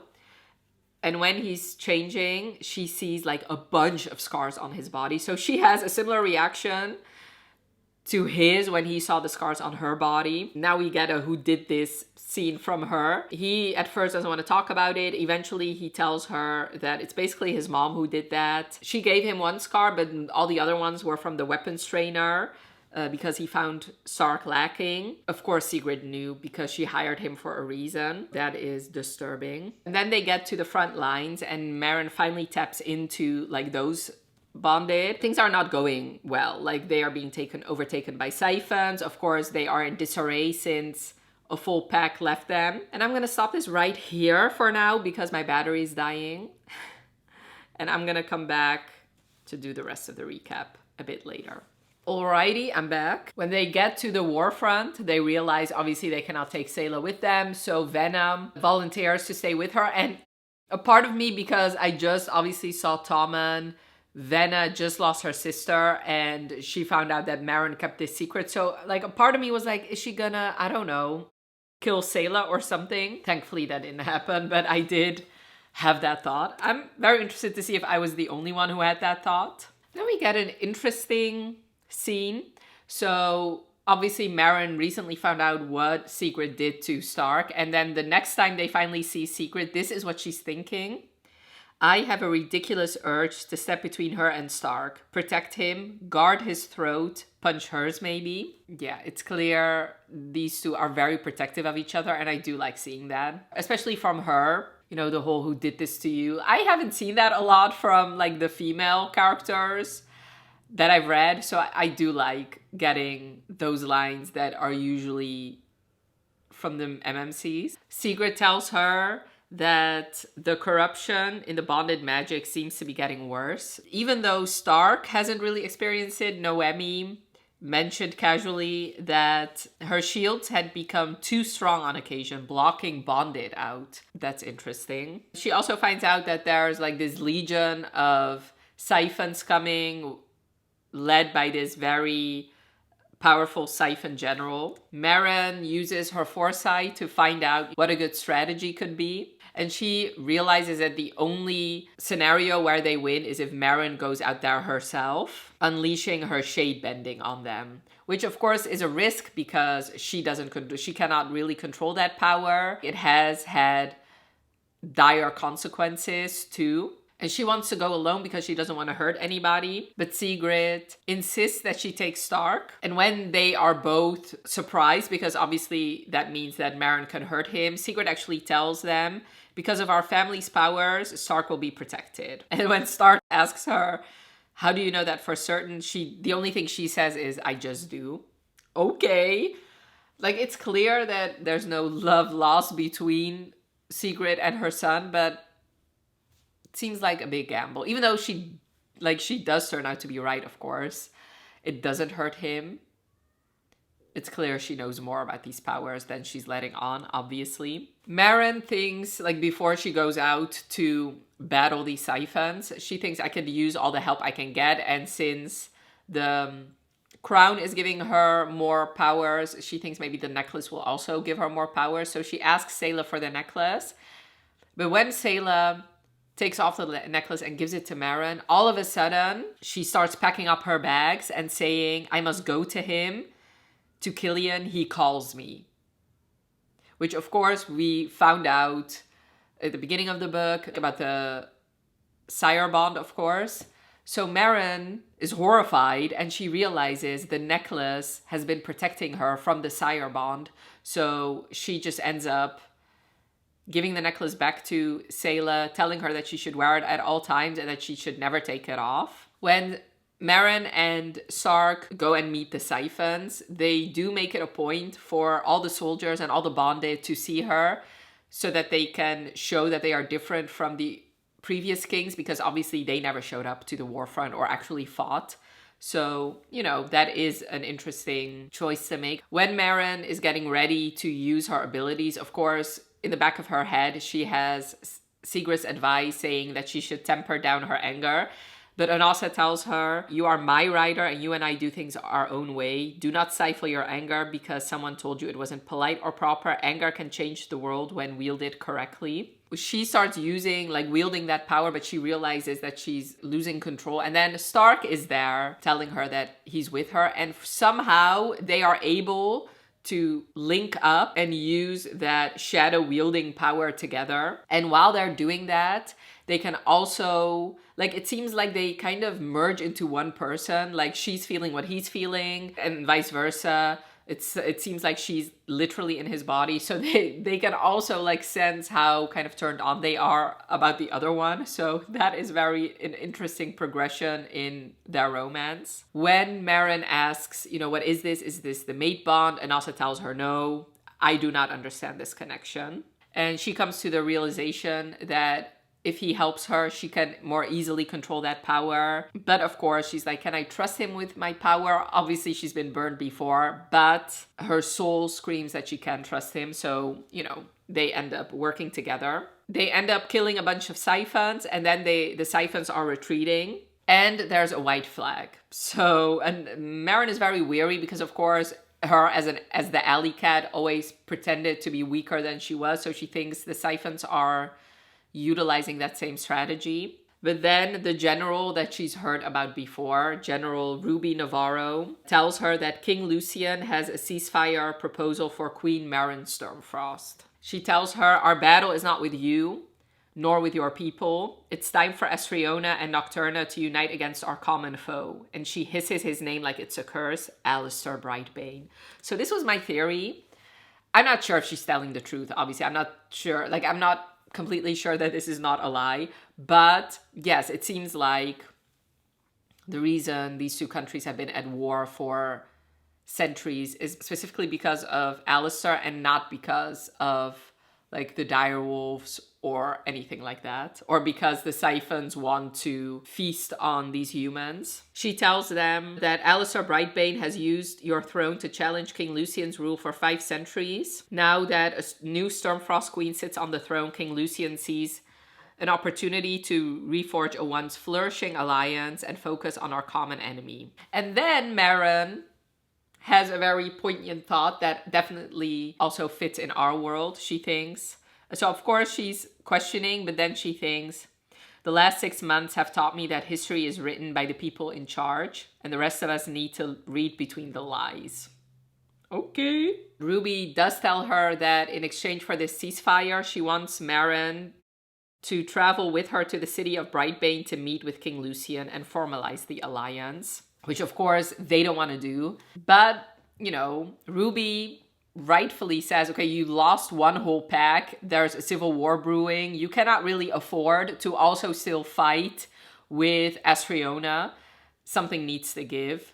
So, she is right about that. Anasa tells her the offer seems genuine. And then Marin thinks, okay, let me use this foresight, which I think is interesting because she has used foresight twice in a very short time when Sigrid did advise her against relying on it too much. But when she uses foresight to see what will happen if she doesn't go and what will happen if she does go, she does find out that it's a better choice to just go. And then Ruby says, to help the queen consider our proposal, I have a gesture of goodwill to present. And somebody shows up who Marin knows very well, and it's her father, who turned into a siphon. Which, if you watched my recap and discussion of Direbound, you will know that I was questioning whether or not her father was in fact dead. So yes, it does turn out that he has been turned into a siphon. He has been a siphon for 11 years. He has not gone back to Marin and her family or his wife. In fact, he has been romantically involved with Ruby the whole time. So I don't like her dad. So at first, she doesn't even believe that that's her father. She makes him tell her something only her father would know. And of course, he does know that information. He explains, my battalion was ambushed and I was critically wounded. They left me to die on the battlefield. But Ruby found me. She offered me transformation instead of death. And I was in so much pain and so afraid. I know fathers aren't supposed to admit it, but I was afraid and I accepted. And then, she gets very angry. She says, mother was pregnant when you died. And he is very surprised by that. She basically tells him the consequences of his own actions. Like, because you left, mother turned mad. I had to take care of a newborn child and my mom. I don't know. I didn't like his reaction to that. He says, Marin, the way I've been dead to you all this time, it felt the same way for me. You and your mother were part of a life I couldn't return to no matter how much I would have rather been with you. I had to make peace with that. I had to move on.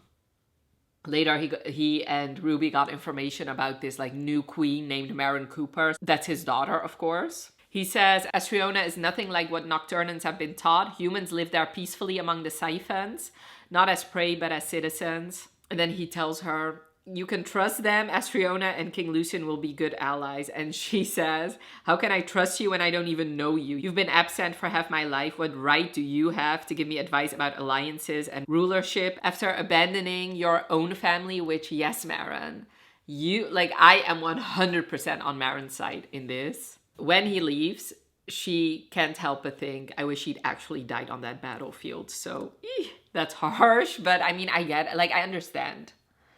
Like, she has lived a very hard life. Her, Sayla, her mom.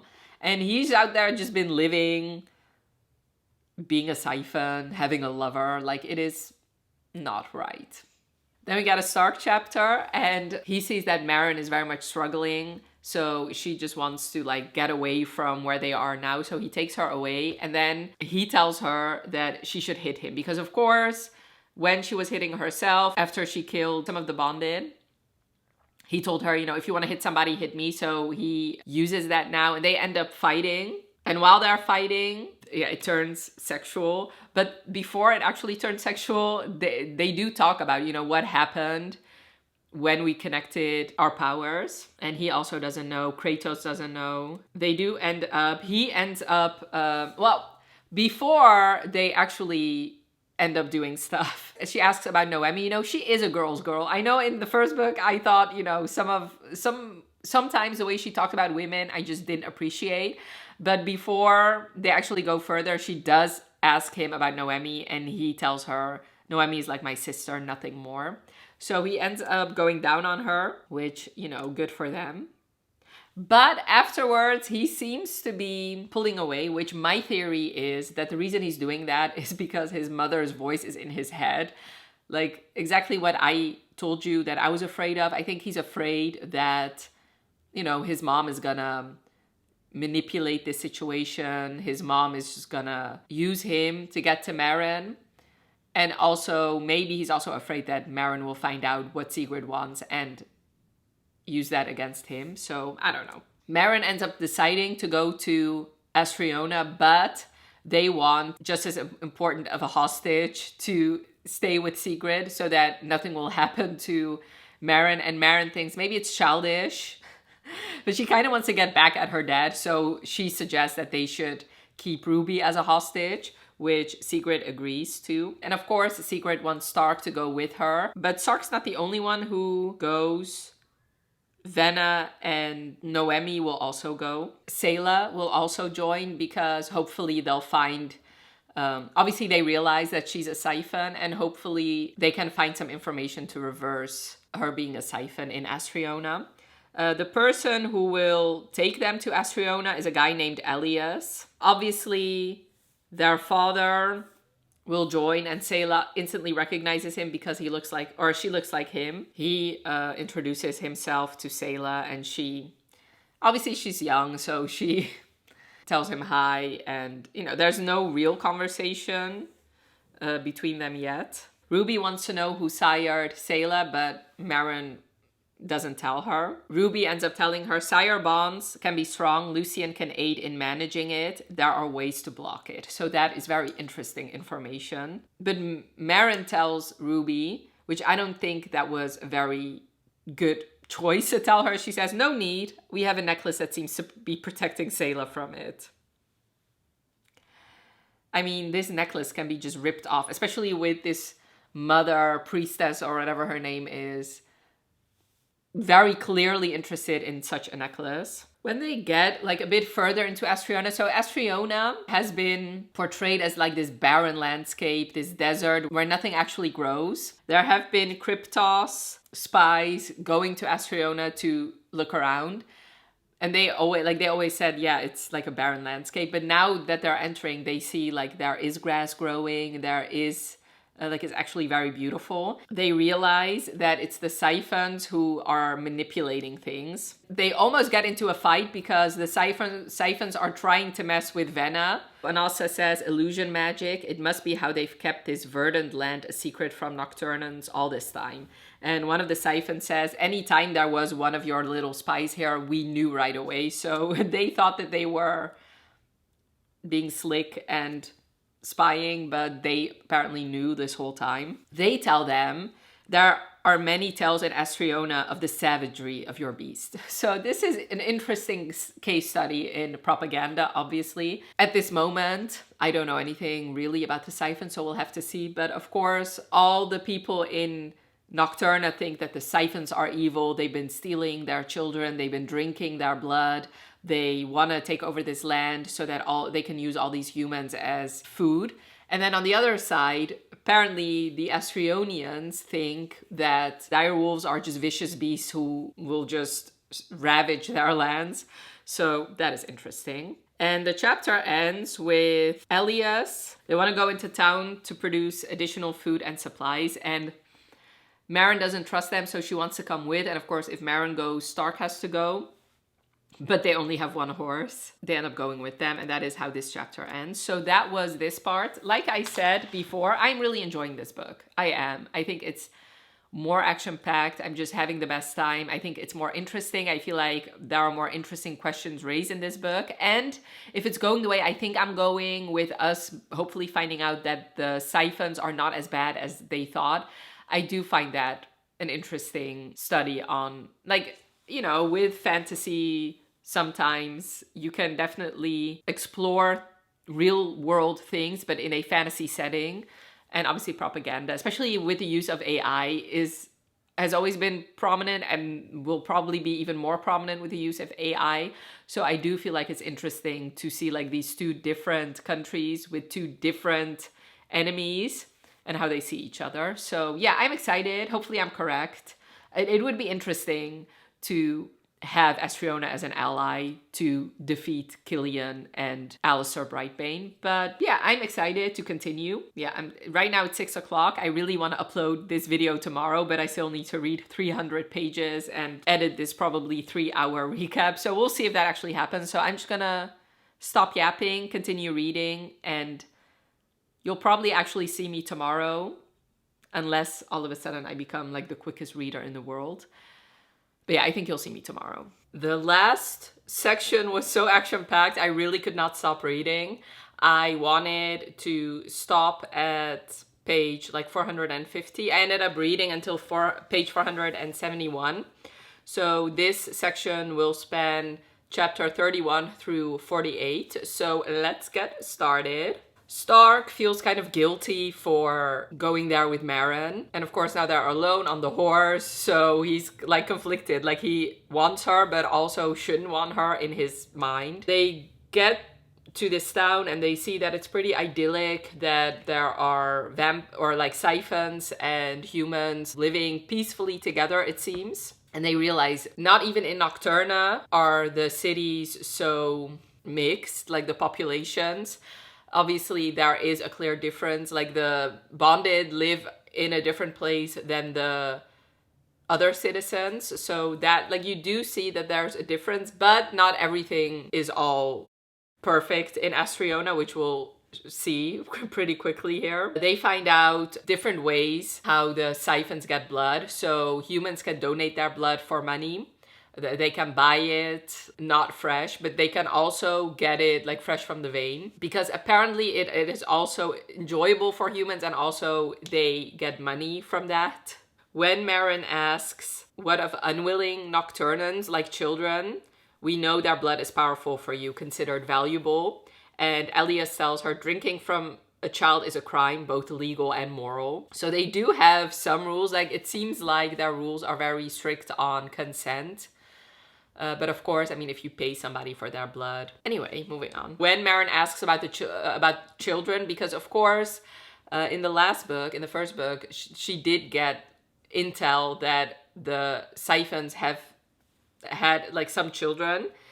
Elias tells them, we rescue Nocturnan orphans. When we find Nocturnan orphans at the front, we rehome them with families in Astriona. It's better for them.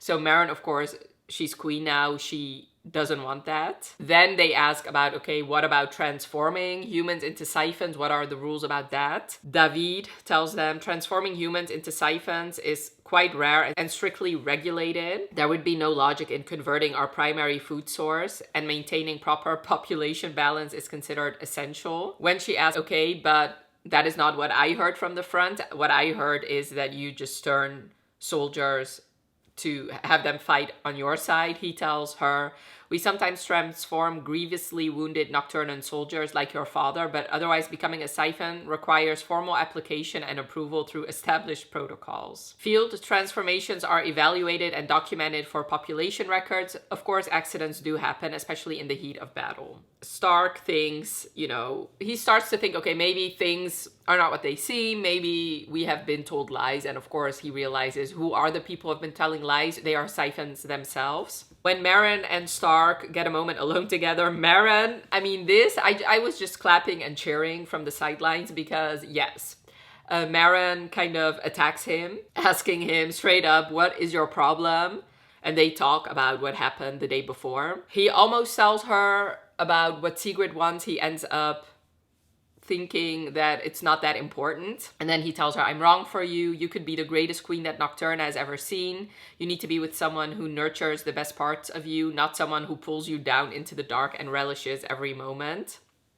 You need to be with an equal, not someone who's thought of as a monster. And she, I really like her stance here. This, in like other books, would be a clear way for the couple to just stop their momentum forward, of course. She says, it destroys me that you don't know your own worth, Stark. I wish I could go back in time and cut off the hands of every single person who ever hurt you. Everyone who made you believe that you had only one purpose, one kind of value. You are 1,000,000 times more than what you've been told. Besides, if you're a monster, then what am I? If you're depraved, I am too. You don't get to claim my worst actions as yours. I make my own choices, which, yes, tell him. And then she actually tells him, you are literally the only person in the world who can actually share my powers. What are you if not my equal? Then they get interrupted by this shriek of a woman. So when they get there, they see a woman being attacked by two siphons wanting to drink her blood while her son watches. So Stark actually beheads one of them, and the other one tells them that she was late on her payment, so this is them taking their payment anyway. Elias ends up intervening, and we later see that woman again. After that whole scene, Maren and Stark finish their conversation. She tells him, you're not a broken man. The shattered pieces of me recognize the shattered pieces of you, and that's why I'm telling you, I will give you time. I'll give you time, but it won't be forever, so think about what I said. Take the leap, Stark. Maybe it will end in destruction, or maybe it will end in two wrecked people finding a way to build something new in the rubble. I love that. Okay, I do. I am starting to like Maren more and more. I've always thought she was a compelling character. I always was partial to her, but I had some issues with her in the first book. But this book, I really those don't really exist for me. I really am liking her character. When they get back to the castle, Maren sees a pretty heartwarming scene between Sayla and her dad. So Sayla is getting closer to their father, which of course, Maren obviously has very complicated feelings towards her dad. Maren ends up asking her father if there's any way that Sayla being a siphon can be reversed, or if there's some sort of cure, and her father tells her no. There's no way to reverse the transformation. Once you're turned, it's permanent. I have searched. When they enter the royal city, they see that people are very scared of their direwolves, which once again, they've also been told lies, obviously propaganda about the other side. When they get to the castle, they are welcomed by the royal chamberlain named Philippe, not by the king, and they won't see him for a while, not until dinner. So Maren thinks, okay, that might be a disrespect. They keep getting insulted. At first, this royal chamberlain insults their direwolves and the way they sleep. He's like, well, we sleep on beds here. I know you guys sleep in the woods, stuff like that. So they have to figure out a way to interact when they've been enemies for centuries. When Philippe is dismissed, which Philippe is their father's name, Maren sees that Sayla seems to want him to stick around. So Maren, even though she doesn't want him around, ends up asking on Sayla's behalf if their father can stay, and he can. At dinner, they finally meet Lucien Brightbane. And, he's described as very beautiful, very young looking. He looks to be in his late 20s, when later we find out he's actually 1,000 years old. And the way you can actually tell how old a siphon is that they have these earrings. And for every earring is 100 years that they've been alive. Maren sees his crown and realizes that his crown also has a goddess stare. So more of these goddess stares are showing up. That woman that Stark saved ends up showing up, and she needs to battle this siphon for entertainment. And at first, Maren is horrified. She thinks this woman is going to die, but it's not that way. They end up fighting. The woman ends up losing, of course, and she ends up becoming a snack for the siphon she's been fighting. Also, she won't die, but basically they're having dinner. The bonded are having regular food, and the siphons are drinking from humans right there at the table.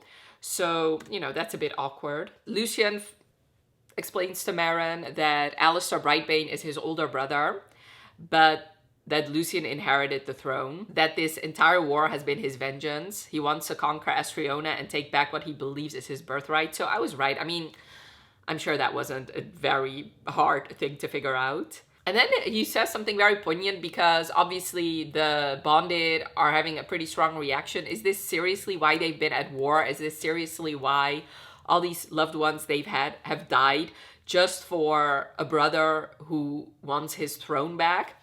So then Lucien says, what is war if not a meaningless battle of egos? Isn't that just the goddamn honest truth, okay? He ends up mentioning something that is called a thrall, and it sounds similar to what is happening to her. So when she asks, okay, what is that under a thrall? And he says it's a unique connection between siphon and human that requires an exchange of blood from both parties. And then he wants her to put on his throne so that she can see his memories. And what she ends up seeing is Lucien and Alistair's father on the throne, and he looks to be a bit older. Alistair ends up before the king in handcuffs, and the reason he is in handcuffs is because of a serious accusation. It is said that you have been creating thrall bracelets. At first, he is like very innocently saying that he has nothing to do with it. We've seen that play before. Killian is also very good at pretending that he's better than he actually is. Eventually, he cannot keep up the charade, so he says, you've caught me, but it's for the good of our kingdom. His father has no interest in hearing Alistair out, so he tells him that he's exiled and that his brother Lucien will be instated as heir to the throne. And Lucien is panicked. It's clear he doesn't want that, because earlier in the vision we've seen that he's like this playboy who just wants to have sex with anybody and everybody, really. And Alistair is very angry, and then he gets his thralled people around him, because apparently a lot of people around the king were wearing these bracelets. They end up killing the king, and then Lucien ends up grabbing his father's crown, and when he does, there's a lot of Luciens. It ends up amplifying Lucien's power, and he ends up fighting off these thralled people. Alistair tells Lucien, you don't want this. You're meant for a life of pleasure and luxury. Give the crown to me. Let it be my burden.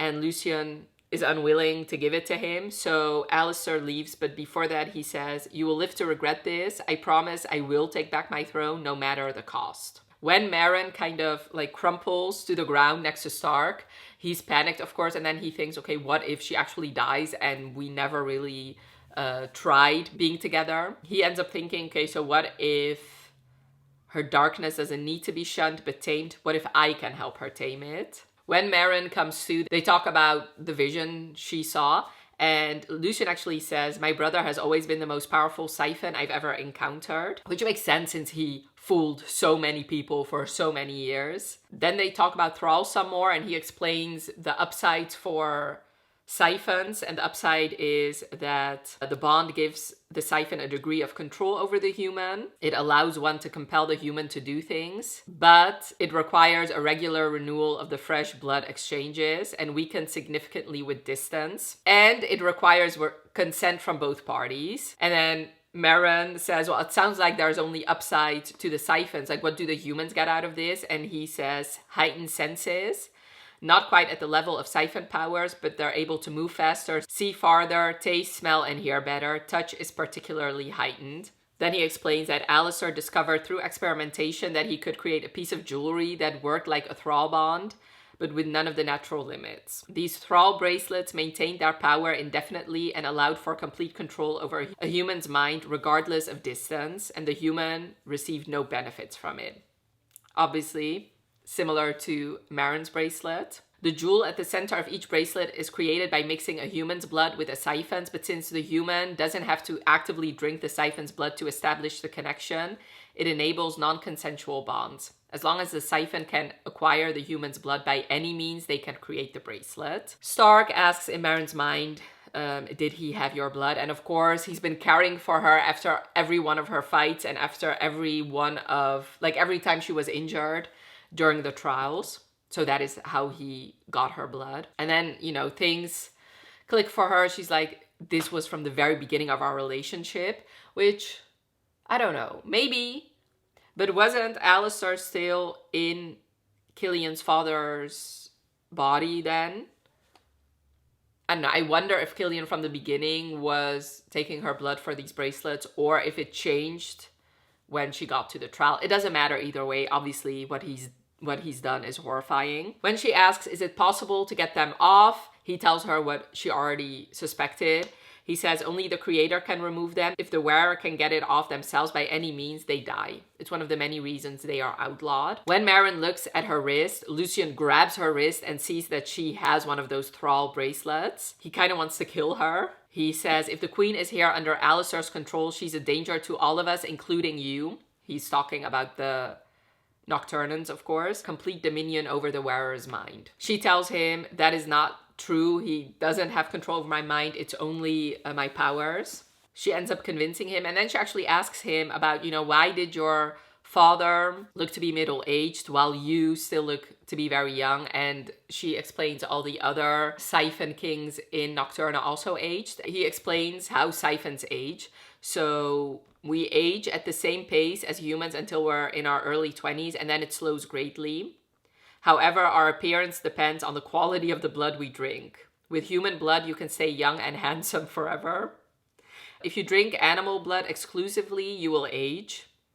Your lifespan is still longer than an average human, but you will be weak. And then he explains that his father drank mostly animal blood. And then he says, if you drink not fresh blood, that will also affect your aging. He ends up proposing that Astriona and Nocturna will work together, have their ceasefire be permanent, and so that they can find their shared enemy, which is Alistair. When Stark gets jealous because Lucien keeps, throwing these innuendos Maren's way, they are speaking telepathically, and Lucien clocks them right away. He says, you're talking, aren't you? I can tell by the way you keep glancing at each other. Not as subtle as you think. Of course, this man has been alive 1,000 years. His plan is for Maren to actually control the Astrionan forces, that they are hers to command. So that is his offer to her. So she says, I have to think about it. When Maren talks to Stark about it, they think, okay, maybe it's a trap. What do you think we should do? They are thinking through possibilities. They think, okay, it's clear he hates Alistair, but what happens once we defeat Alistair? Then all these siphon forces are now in Nocturna. Maybe that is his ultimate goal, to also take Nocturna for himself. But then on the other hand, it seems like he really has no interest in ruling. He doesn't seem that ambitious. When Maren proposes to Stark that she'll just take a couple days, she really wants to get to know Lucien before she makes her choice. He seems to be getting jealous. She rightfully calls him out on it, and then he actually tells her that he does want to give it a real shot. So they end up having sex, and it was very hot. Okay, I'm not gonna lie. But they kind of get after they finish, Maren feels Noemi and she feels that she's hurt. So Noemi, we've seen throughout this book that anytime there seems to be some sort of abuse going on, and the biggest example was while the siphons were having these women on their laps and drinking from them, it seemed to be affecting her. So when they get to Noemi, they see that she has been trying to kill Lucien. She had a dagger dipped in poison ready to kill him. And Venom, through Maren, realized that Noemi was hurt, so she went there to try and help too. Lucien, even though he fought her off easily, also seemed a bit rattled by it. He ends up saying, "You thought you could kill me, a 1,000-year-old Siphon King who has survived 5 centuries of assassination attempts by much more formidable opponents, including my own brother." When Meryn asks Stark in their heads, like, what is going on? Like, what's wrong with her? Stark doesn't want to say, so he tells her that she needs to ask Noemi herself. Meryn ends up asking Lucien if she can just talk to Noemi alone, and he ends up granting her request. So when they talk, Noemi explains that when she was in the bonding trials, when she was a raw bond, she was actually the girl who the king picked to be his companion. She doesn't really elaborate, but of course we can infer everything that comes along with that. And of course, you know, these women on the laps of these siphons are very similar to the companion that Cyril had also on his lap during the trials. And she actually tells Meryn that it was actually her father who arranged it. Like, she had no choice in the matter, even though all the other companions had a choice. He wanted her to be the companion, so she did. And that really traumatized her, of course. Also later, when Meryn talks to Stark about it, this is something that he has been feeling guilty about.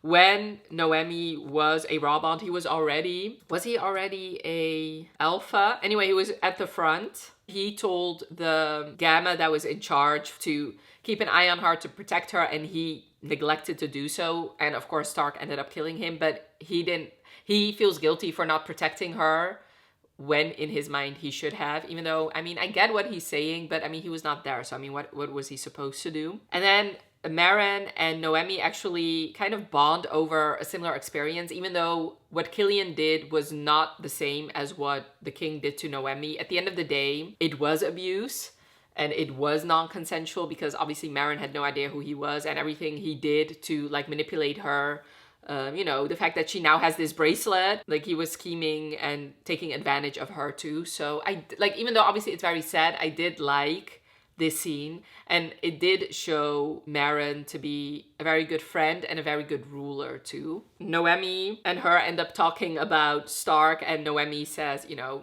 did you get together? She says, I've known him since he was a boy. And Meryn still is not sure. She's still a bit like fishing, and Noemi tells her, yuck, no, it's not like that between us. We kissed one time as teenagers and we were both thoroughly repulsed off it for good. It was like licking a shoe. I like women, actually, which I clocked. Okay, apparently I have good fictional gaydar. I don't know. It's something in me. Well, I mean, not just something in me. It was hinted at by the cousin that she liked women. Noemi and Meryn end up kind of having to grovel for forgiveness with Lucien. He ends up, you know, not hurting Noemi, and it seems that they're fine. When Meryn actually, I really love Meryn and Anasa's relationship. I just really like how Anasa kind of makes fun of Meryn sometimes. So after her conversation with Noemi, she asks Anasa, why didn't you just tell me they were just friends or like siblings? Anasa tells her, I just enjoyed watching you ruminate in circles. It was endearingly unreasonable. So that was just a fun thing. When Meryn thinks that she needs Saela's tear necklace to defeat Alistair, Stark tells her Lucien probably has answers, because Ruby told her, you know, that there are ways to block the sire bond. So she needs to speak to him. Before that, she ends up talking to Venna, because she sees that Venna and Saela are communicating and talking a lot through like sign language. When Meryn asks Venna, you know, what is she confiding in? What is she talking about? Venna actually tells her that Saela's excited to be in a place where she fits in, and she doesn't know how you take it. Obviously, you know, she's a siphon now, and she feels like Meryn doesn't accept her, which obviously she doesn't, because Meryn is looking for a way to reverse it.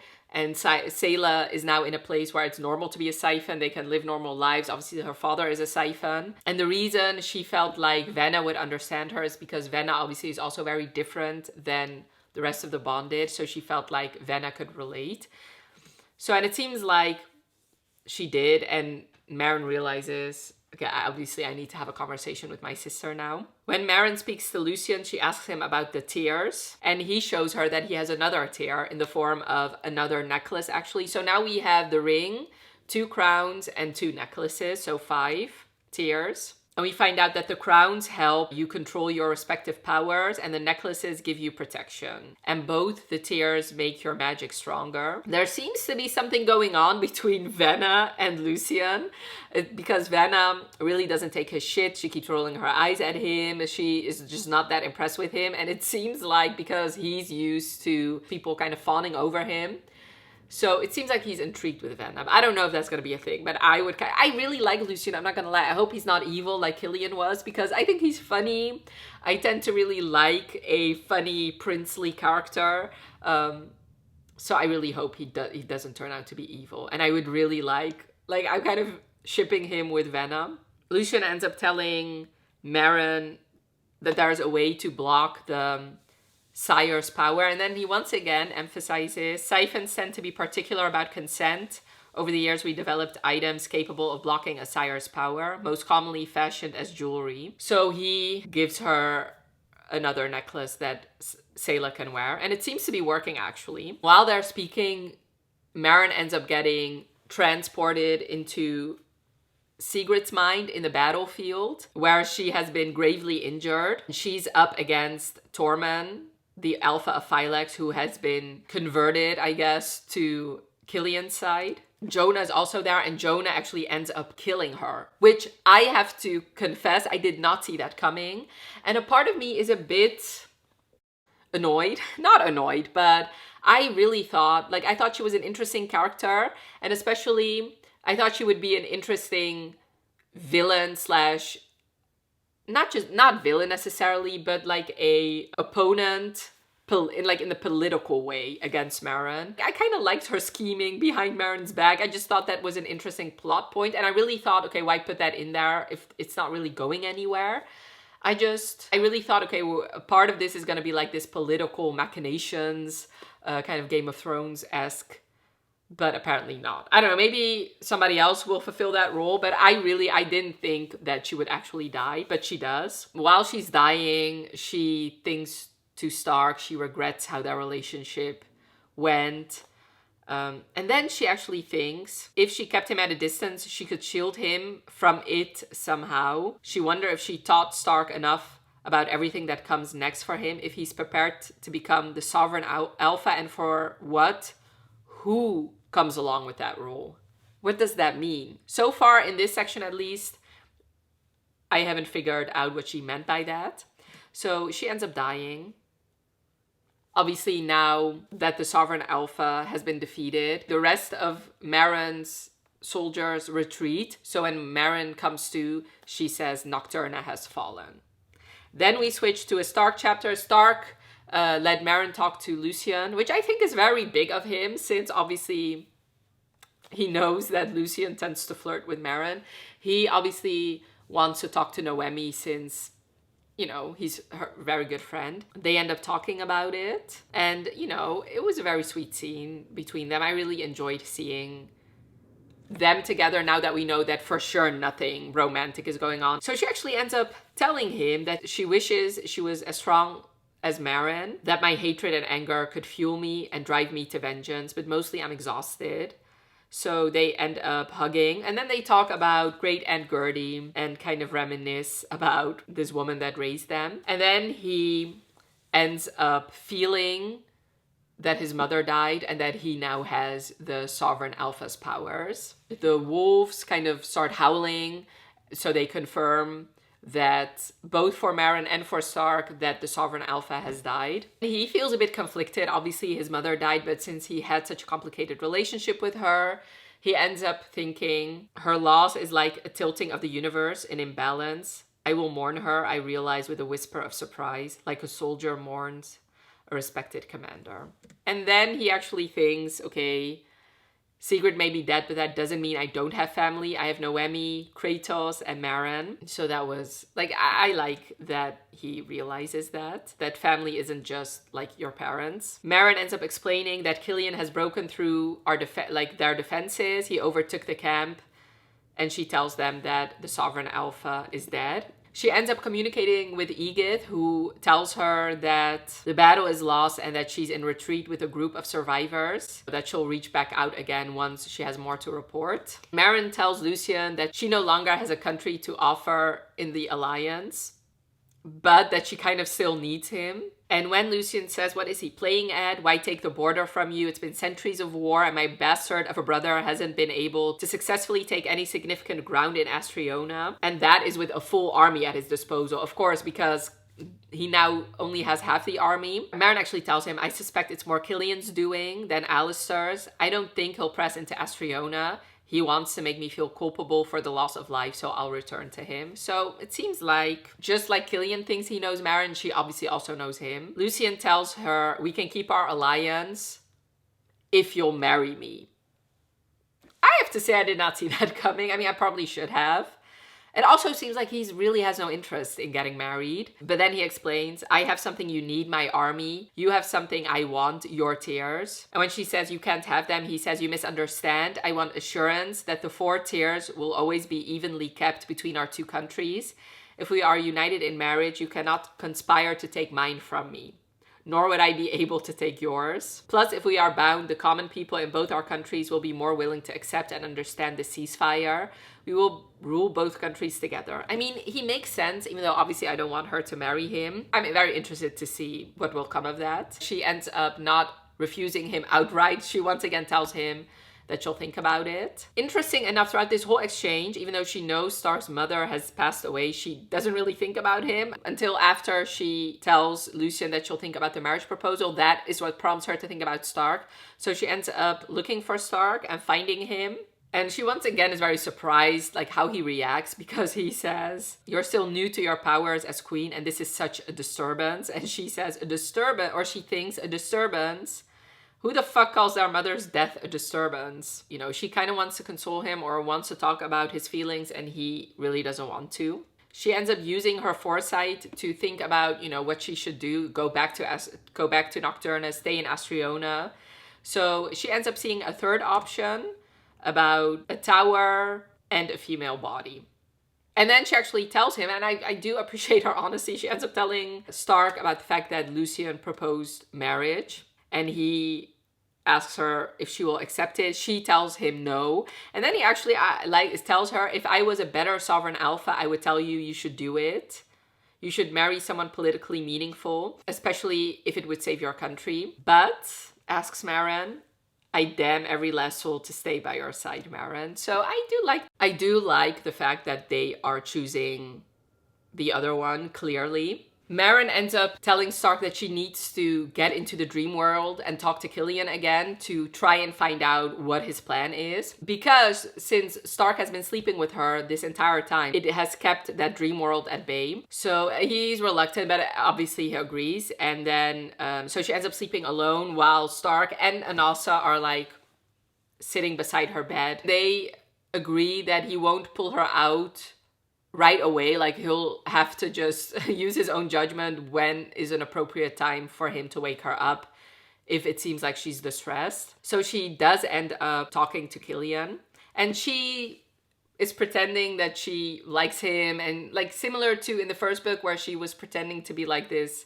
meek, innocent girl who doesn't really know like what's going on and that she really needs him. Like she's playing him very well, and he seems to be lapping it up. She finds out that Killian has a goddess here, and she finds out that Alistair is looking for more goddess tears. So he actually is wearing the Mother Priestess's signet ring. So she obviously turned on Maren. He tells her that this ring provokes worship, just like a god would. It's how Alistair and I turned so many to our side. That must be how he turned the Phylax Alpha. Phylax? I keep getting these packs mixed up. I'm sorry, let me check. Yeah, Phylax. Killian, of course, is still like playing at the fact that he doesn't really want, like he also kind of wants to defeat Alistair. So when Maren asks him, what do you want to do? He says, I want to find these goddess stairs and use them against Alistair and Lucien. What's stronger than an ancient siphon? The power of a god.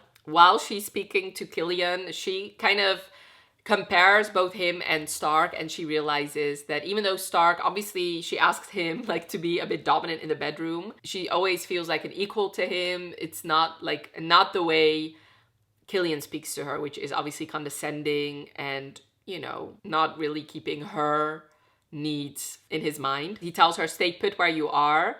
Try to convince Lucien that you're on his side. And when the time is right and I found more tears, I'll summon you.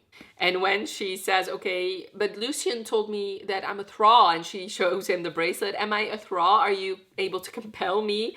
He tells her, no, of course not. I want you to have autonomy. I want you to choose me. After I found out about the thrall bracelet, I worked closely with Alistair to develop a new one for you to target your power, not your mind. So, I mean, he's just delusional, but also it's good to get it confirmed that it doesn't affect her mind. When Maren wakes up, she tells Stark that he has the 5th goddess tier and that there are more.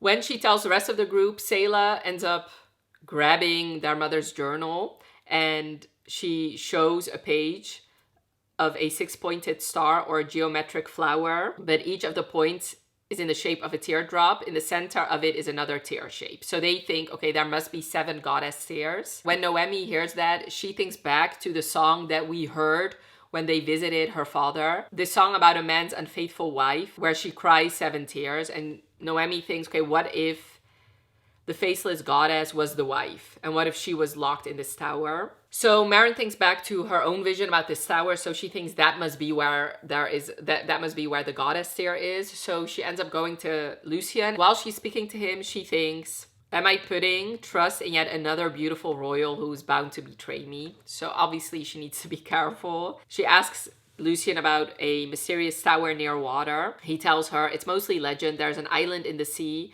that may hold the tower your vision showed, but we've never been able to get through it. He ends up summoning Elias to show them the maps of the Bloodthorn Sea. When they look at the maps, they find out about all these islands, and on one of these islands, that is where supposedly this tower is, but nobody has been able to actually get to it because it is surrounded by this mist. But some people have gone a bit closer to it than others, and they have drawn this tower with all these symbols at the top, and Maren recognizes these symbols as the symbols of the bonded packs. So and they have 4 different bonded, like from 4 different packs with them. So they think, okay, that must be it. That must be how we get through this mist, by 4 different bonded from 4 different packs. Noemi says, well then, obviously we can get it, but Killian can't because he doesn't have any Strategos or Kryptos on his side. But then Maren, of course, thinks, okay, well, just because he doesn't have them now doesn't mean he can't get them later. So they need to get to this tower as soon as possible. She keeps her vision somewhat secret. She doesn't tell them that one of them will probably die. So they end up wanting to go to this tower, and Lucien and Elias go with them. Before that happens, Maren talks to Sayla. Sayla ends up telling her the truth, that she wants to stay here, which makes sense because it makes no sense to take her with them, and this would be a good opportunity for her to learn more about herself, about being a siphon, and more about her father. Maren ends up having a conversation with her dad. She still doesn't want to really have a relationship with him, but she accepts that Sayla will have one with him. Sayla ends up giving her her necklace, and when Maren asks her, okay, so is the necklace that the blocker that Lucien gave you, is it working? She tells her yes. They end up boarding the ship, but when they almost get to the island, massive spiked rocks spear out of the sea, so they cannot go further. So Anasa proposes that they should just swim to shore. So that happens. Noemi almost drowns, but they do end up getting to shore. And I do have to say, Kratos is just saving everybody left and right. Like, he is a very, very powerful direwolf, I do have to say. While she goes out to the island, she ends up leaving her crown with Lucien.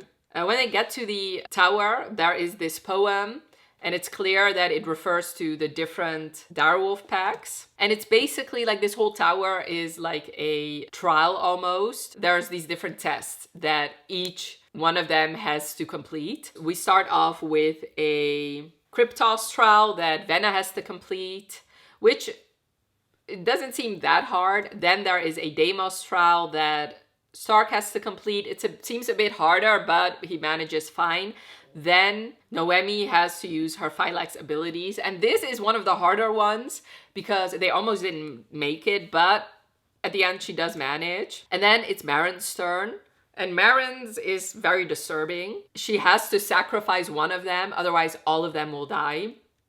And Marin, of course, being the self-sacrificial person she is, ends up stabbing herself, which that was hard to read, especially seeing the reaction from Stark and Venna. They are pretty upset with her, but she actually explains to them that the reason she did it, well, first she feels like she doesn't really acknowledge that they're right to be upset, but when she sees, okay, what it has done to them, she explains, I know you think I was just being reckless or selfish, but I just knew this was the only way. For Strategos, it was asking me to demonstrate my ability to act like a leader and sacrifice for others when necessary. So it does make sense, but of course, you know, seeing Stark this upset, and Venna, of course, she recently lost her sister and now losing her friend.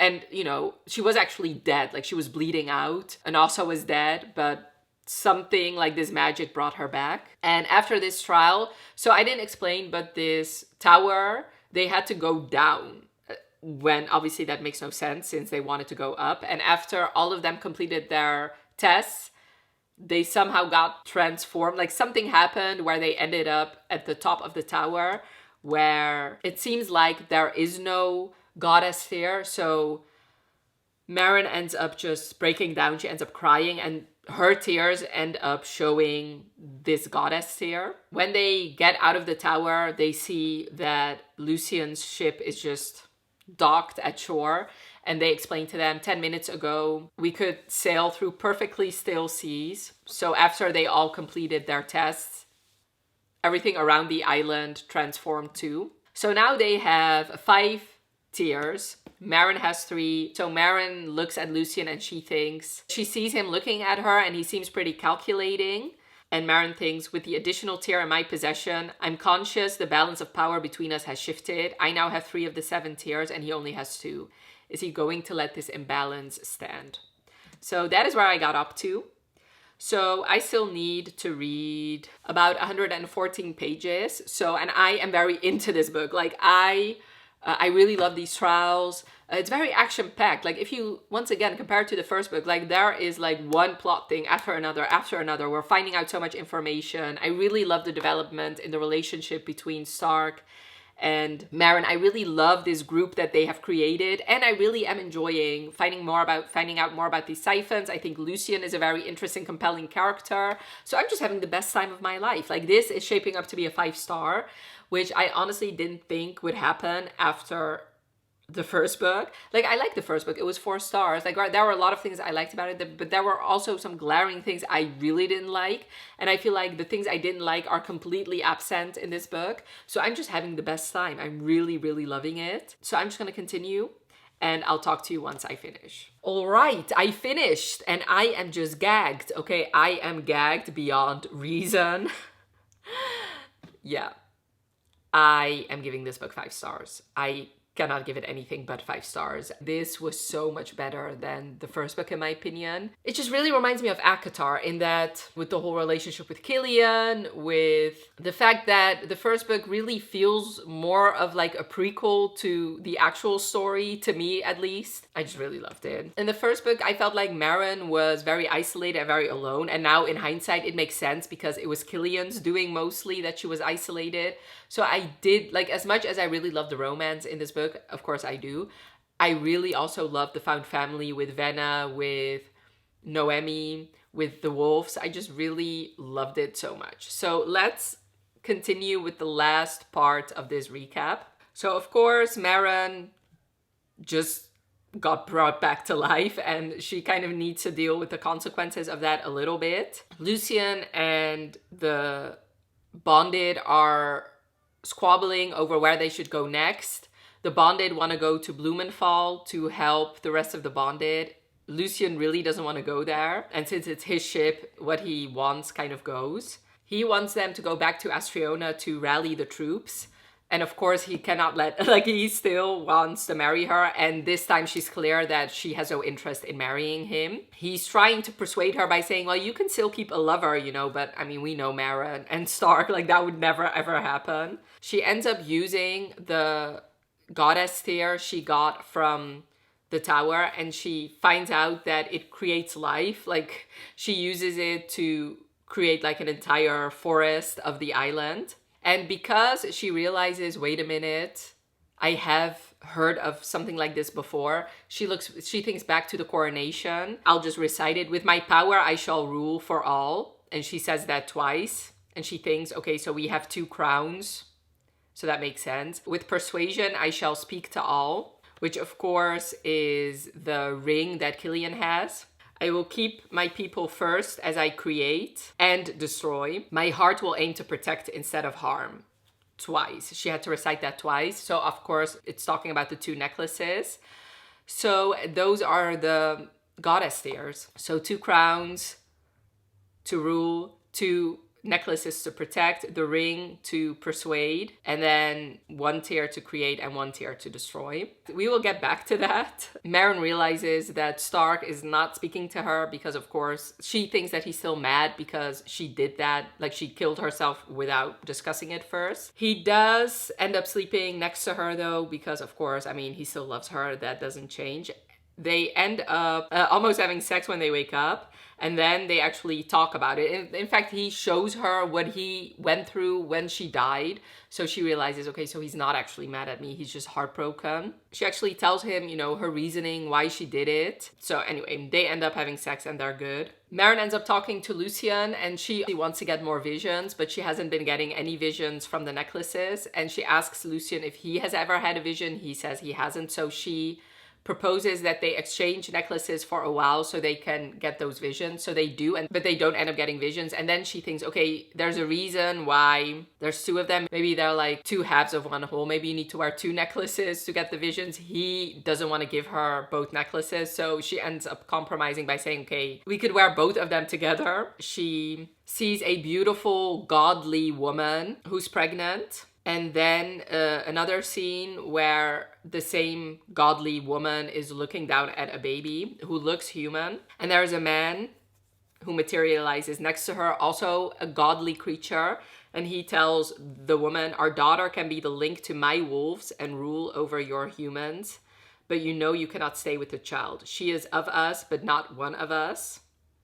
Maren recognizes the voice, and later she finds out it's the voice that has been speaking to her in her head during her visions. When the woman cries over her baby, the tears turn into an opal, so of course a goddess tear. And the man tells her, say goodbye now, Lumina, which of course Lumina is a name we've heard over and over and over again during Maren's mother's visions. They end up giving the baby to a bonded. And Maren thinks, okay, is Lumina the true name of the faceless goddess? Which, yes, she is. And then she thinks, if that was my ancestor, the first of the Stormfrost line, I'm not just of royal blood, she has godly blood in her. Both Lucien and Maren are reluctant to share their visions, so they end up holding both of them holding the tear from the tower, and this time both of them get the same vision. It's Lumina who's trapped in the tower that Maren was just in, and the same man is with her.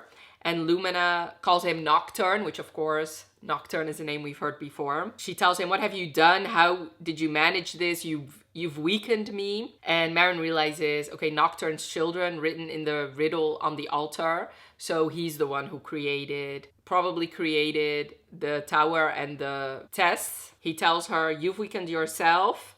You were always so giving. It's not my fault that your selflessness harmed you.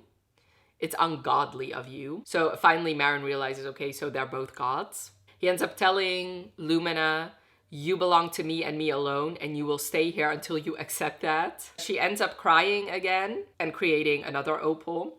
And she thinks to herself, weakened myself, you know nothing of what it is to be a god nocturne. So Maren realizes, okay, he trapped her in that tower and it's his voice I've been hearing. And she once again comes to the realization that her mother was never mad, she just saw the past. She ends up looking in her mother's journals and she sees 3 names over and over again: Lumina, Nocturne, and Astrion. And when she asks out loud, okay, so who was Astrion? Lucian says, fine, I'll tell you about the first vision I saw if you'll do the same. So Lucian saw a vision about a man named Astrion and about Lumina too, and he thinks both of them were his ancestors. And then Maren tells him about Nocturne, and she speculates. So Lumina was in romantic relationships with both Nocturne and Astrion. That's why Nocturne locked her away, for being unfaithful. So if that's true, then Lucian and Maren are also share one ancestor. When they look further in her mother's journal, they see a drawing of the statue of the faceless goddess. So Maren thinks that is where we'll find the last tear. So now, of course, Lucian has to go to Nocturna, which he really didn't want to do. They all sneak back into Nocturna.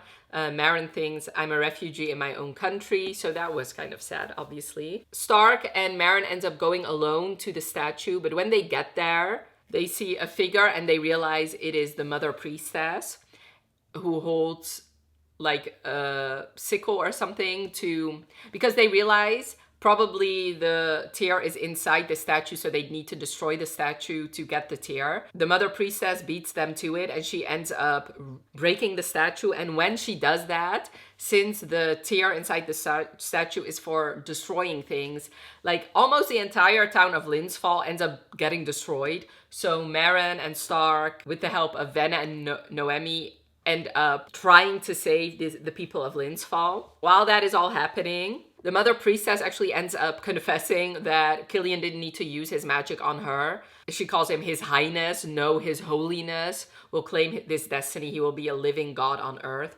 So she's crazy. And also the tear ends up ruining her hands, the Mother Priestess's hands, which I find interesting because Maren is not affected. So yeah, anyway, Maren ends up killing the Mother Priestess, so good riddance.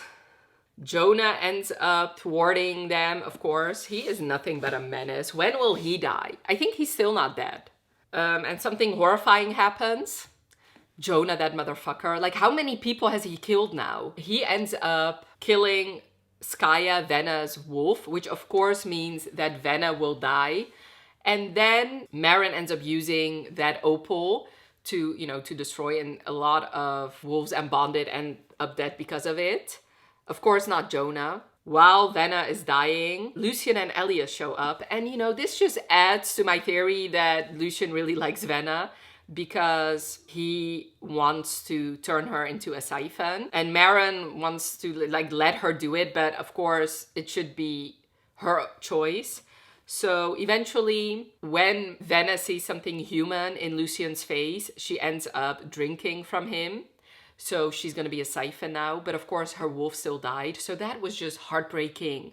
Heartbreaking. And I feel so sorry for Venna and Isabel and their family. If nothing changes about the dynamic between these two countries, if we're to assume that Nocturna will always not want to associate with siphons, that means that Venna can never return. Anyway, that is a problem for book 3. Lucian is very protective of Venna, he keeps her with him. He wants to either look out for her or keep her with him. And the chapter just ends with a heartbreaking line. We ride and we ride fast under cover of magic. Venna's wolf is left to the crows. Oh my god, how heartbreaking, how fucking sad. Hasn't she gone through enough already? Anyway, moving on. I have to say, they are not afraid to kill off, important characters. Who died? Isabel died. The Sovereign Alpha died. She was important. And now Venna's wolf. And almost, Venna has changed irrevocably now. So, yeah. But like I said, I think that Venna and Lucian will get together in book 3. I just think that. I'm almost 100% sure now. Maren ends up getting another vision from the tear. And she sees Lumina creating the town of Linsfall, including its people. And like she created all of that at the spot where her statue is at the, like today. She ends up giving the tear to one of the people or one of the women there, and she tells them, "My name is Lumina, goddess of creation, and I wish I could know you. Guard over this tear and let nobody take it from you." So are those people maybe the like ancestors of the like worshippers of the nameless goddess? Maybe. She does tell them, "I will always come when you summon. Be good to one another and be well." Maren is trying to think, okay, so how can I get to Killian? How can I destroy him? So we'll get to that, because Maren finds out through Edith that Killian and his forces are approaching Blumenthal, which of course is where the forces loyal to Maren have been hiding. So they have to like go now or never. Like they cannot afford for him to take over her forces. But of course, now they have Venna, who just turned, who is not going to have any control over her powers. Like, they cannot really take her with. So she ends up having a heart-to-heart with Lucian, asking him if she can trust him. And at first, he like trying to talk around it, saying, we share the same goal. We want to kill the same person. But then she says, it's a yes or no question. And he says, yes, you can trust me. And then she asks him to take Venna back to Astriona and to protect her. And when he asks, and Alistair, she says, I know you don't want me going after him alone. You've made that perfectly clear. But to be honest, it's not my first choice either. But Venna needs to be kept safe, and we cannot take her with us where we're going. You know that, right? And he is very partial to that. And that is why I am more convinced that he has feelings, because he knows that she's important to Maren, which he states here. But they talk about her like she is a queen, or that she's like the most important person, or like the second most important person, when really she's just an ally to Maren. Like, she shouldn't really mean anything to him, yet he came running and then he saved her. And now both him and Maren are talking about her like she is the most important person to them. And that, like, in my opinion, that can only be the case if he really has feelings for her. So he ends up actually giving her his crown and his necklace, when, of course, in the beginning, he was very, very reluctant. And when she asks him about it, he says, if you can put your trust in me, I can extend you the same courtesy. I have something precious to you in my possession, and now you have something precious to me. He makes her promise to return them when she's finished, and she does promise. So yeah, another clue, like, when he carries Venna, he carries her with reverence. Like he's bearing the responsibility of guarding something valuable and breakable, priceless even.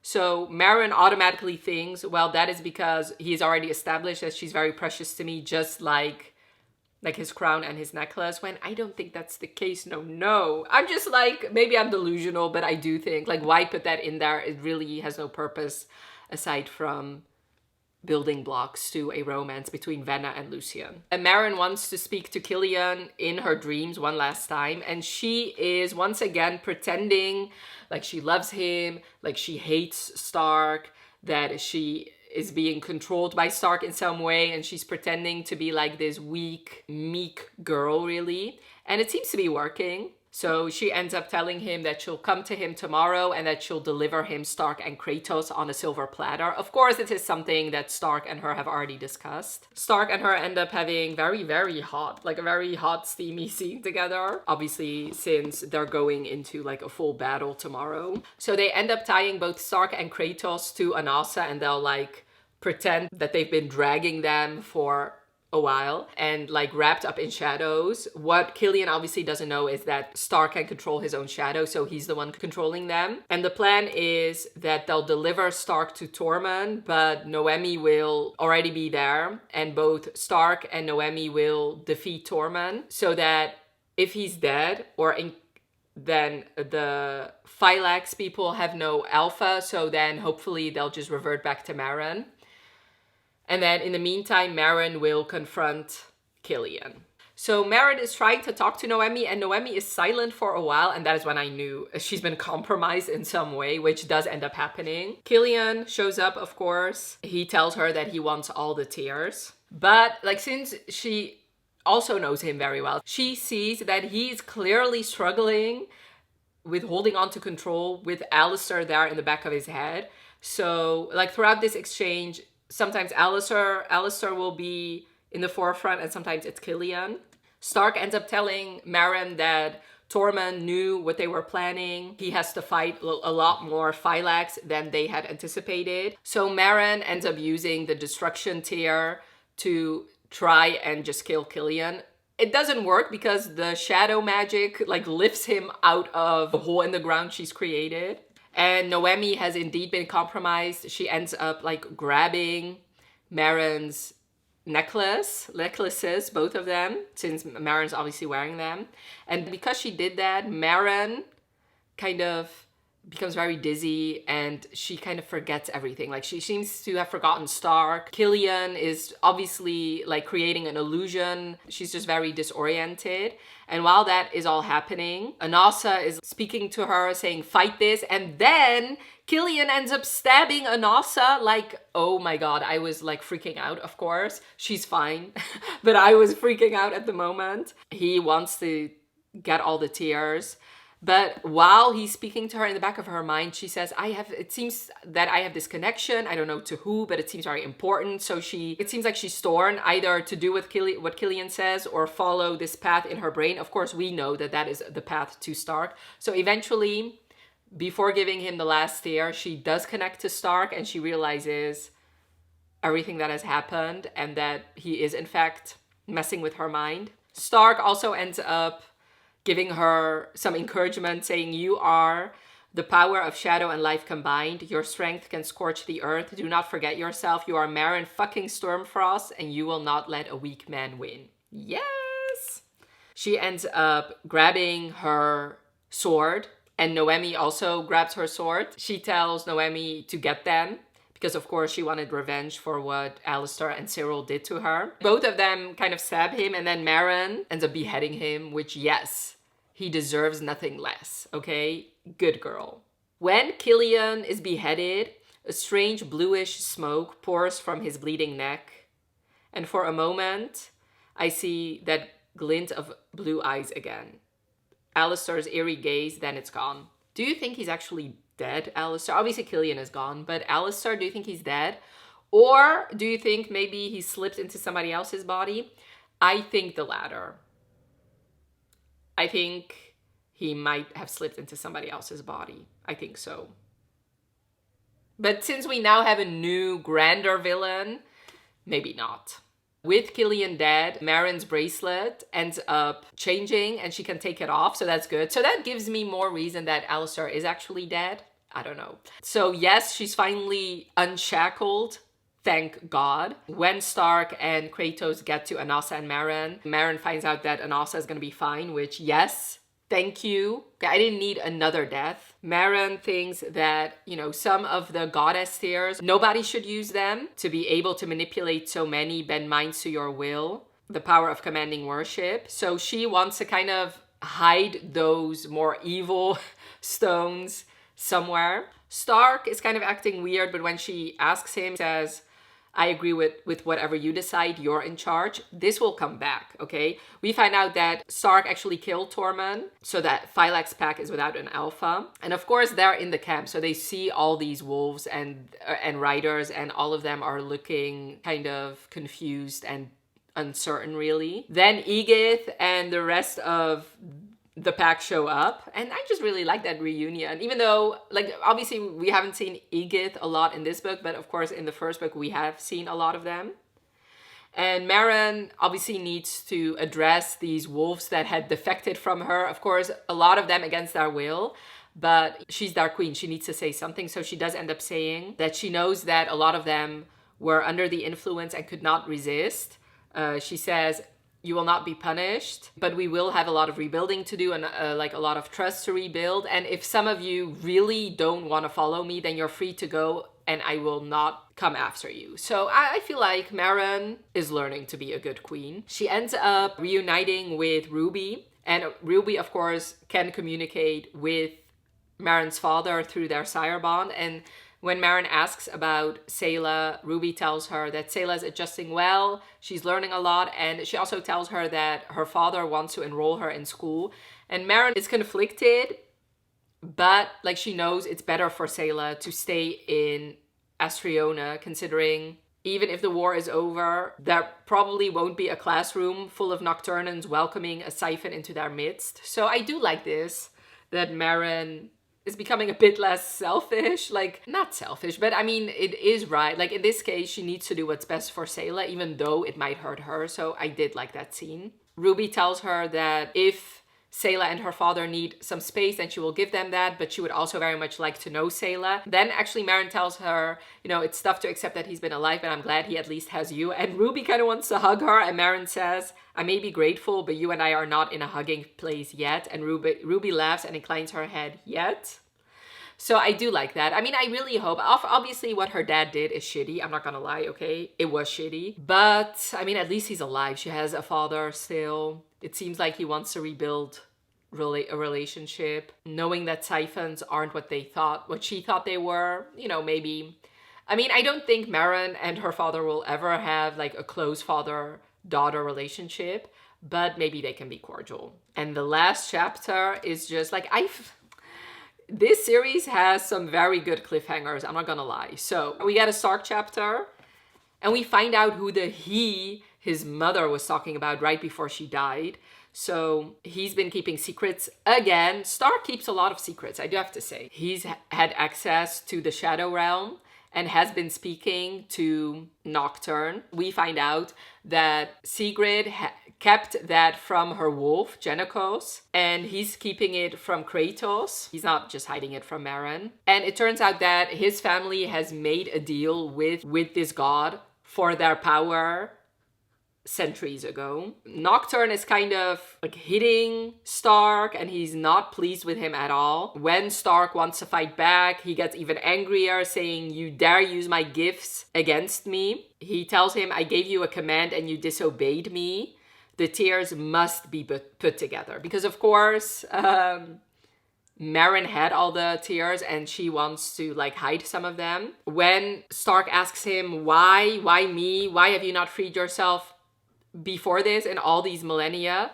Nocturne tells him, do you not think I've tried? She had me so tightly imprisoned. It's only now, with her tears nearly reunited, that I can come to your family like this, show myself fully, and not just issue wretched whispers in the night. The closer the tears are, the closer I come to freedom. It calls to me, singing in the night. You know, Stark is really unwilling to help him. So Nocturne tells him, if you won't do it, I'll do it myself. He kind of takes over Stark's body, like similar to what Alistair did to Killian. When Stark wakes up, he has no control over his body. Somebody else is controlling his body, and Nocturne is taking out all of the tears in Maren's bag, and he is arranging them the same way that they saw in Maren's mother's journals. And when the tears are reunited, reality seems to fracture, sliding apart for a terrifying moment, revealing layers of matter and shadow and light. When the world pulls back together, he hears like from several places these explosions. And when Maren wakes up, he really has no choice but to tell her the truth. And Stark tells her, my family, there's something I haven't told you. I never lied. We were sworn to protect you.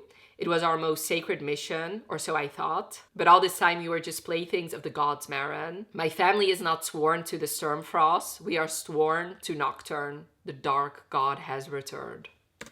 Bum, bum, bum. Oh my god. This, like, what do you want me to say? What do you want me to say? I need this third book right now. Like, I need it, like, right now.